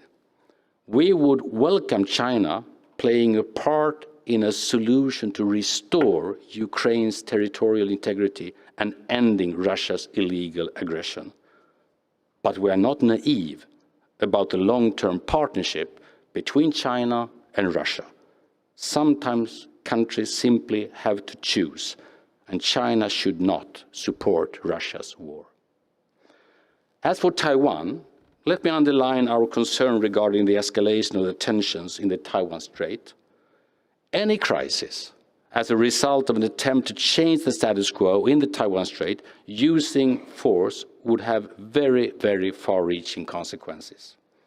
The EU's One China policy remains unchanged, as you know, but we continue to be impressed by the democratic as well as economic development of Taiwan, and we remain keen to further develop our relations. This brings me to a conclusion regarding the EU's credibility as a global actor. Our relations with and exposure to China is a matter where the EU27 should unite. The EU's credibility and effectiveness rests on our ability to stand up for the agreed policy and live up to our own interests and values. That's very obvious for all countries, but increasingly so also for the bigger ones. Those now saying, why should we have to choose side between China and the US, are simply asking themselves the wrong question. As Europeans, we should formulate our own open but firm approach, but also rely on long and strong partnerships with the US and other democracies. Obviously, that also requires our own societies to remain successful, to remain attractive, to remain democratic role models for the rest of the world, because nothing could compare with that. Thank you so much.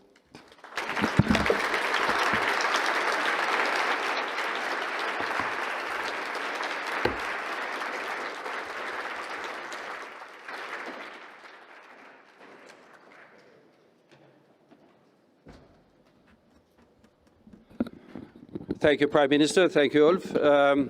I think you gave us substantially more than just a couple of remarks. And we do have in the ECFR board, we have a special committee on new members that are looking at talent that could qualify for membership in the future. And I think they've got their eyes on you at the moment with the possibility of coming back here in the future.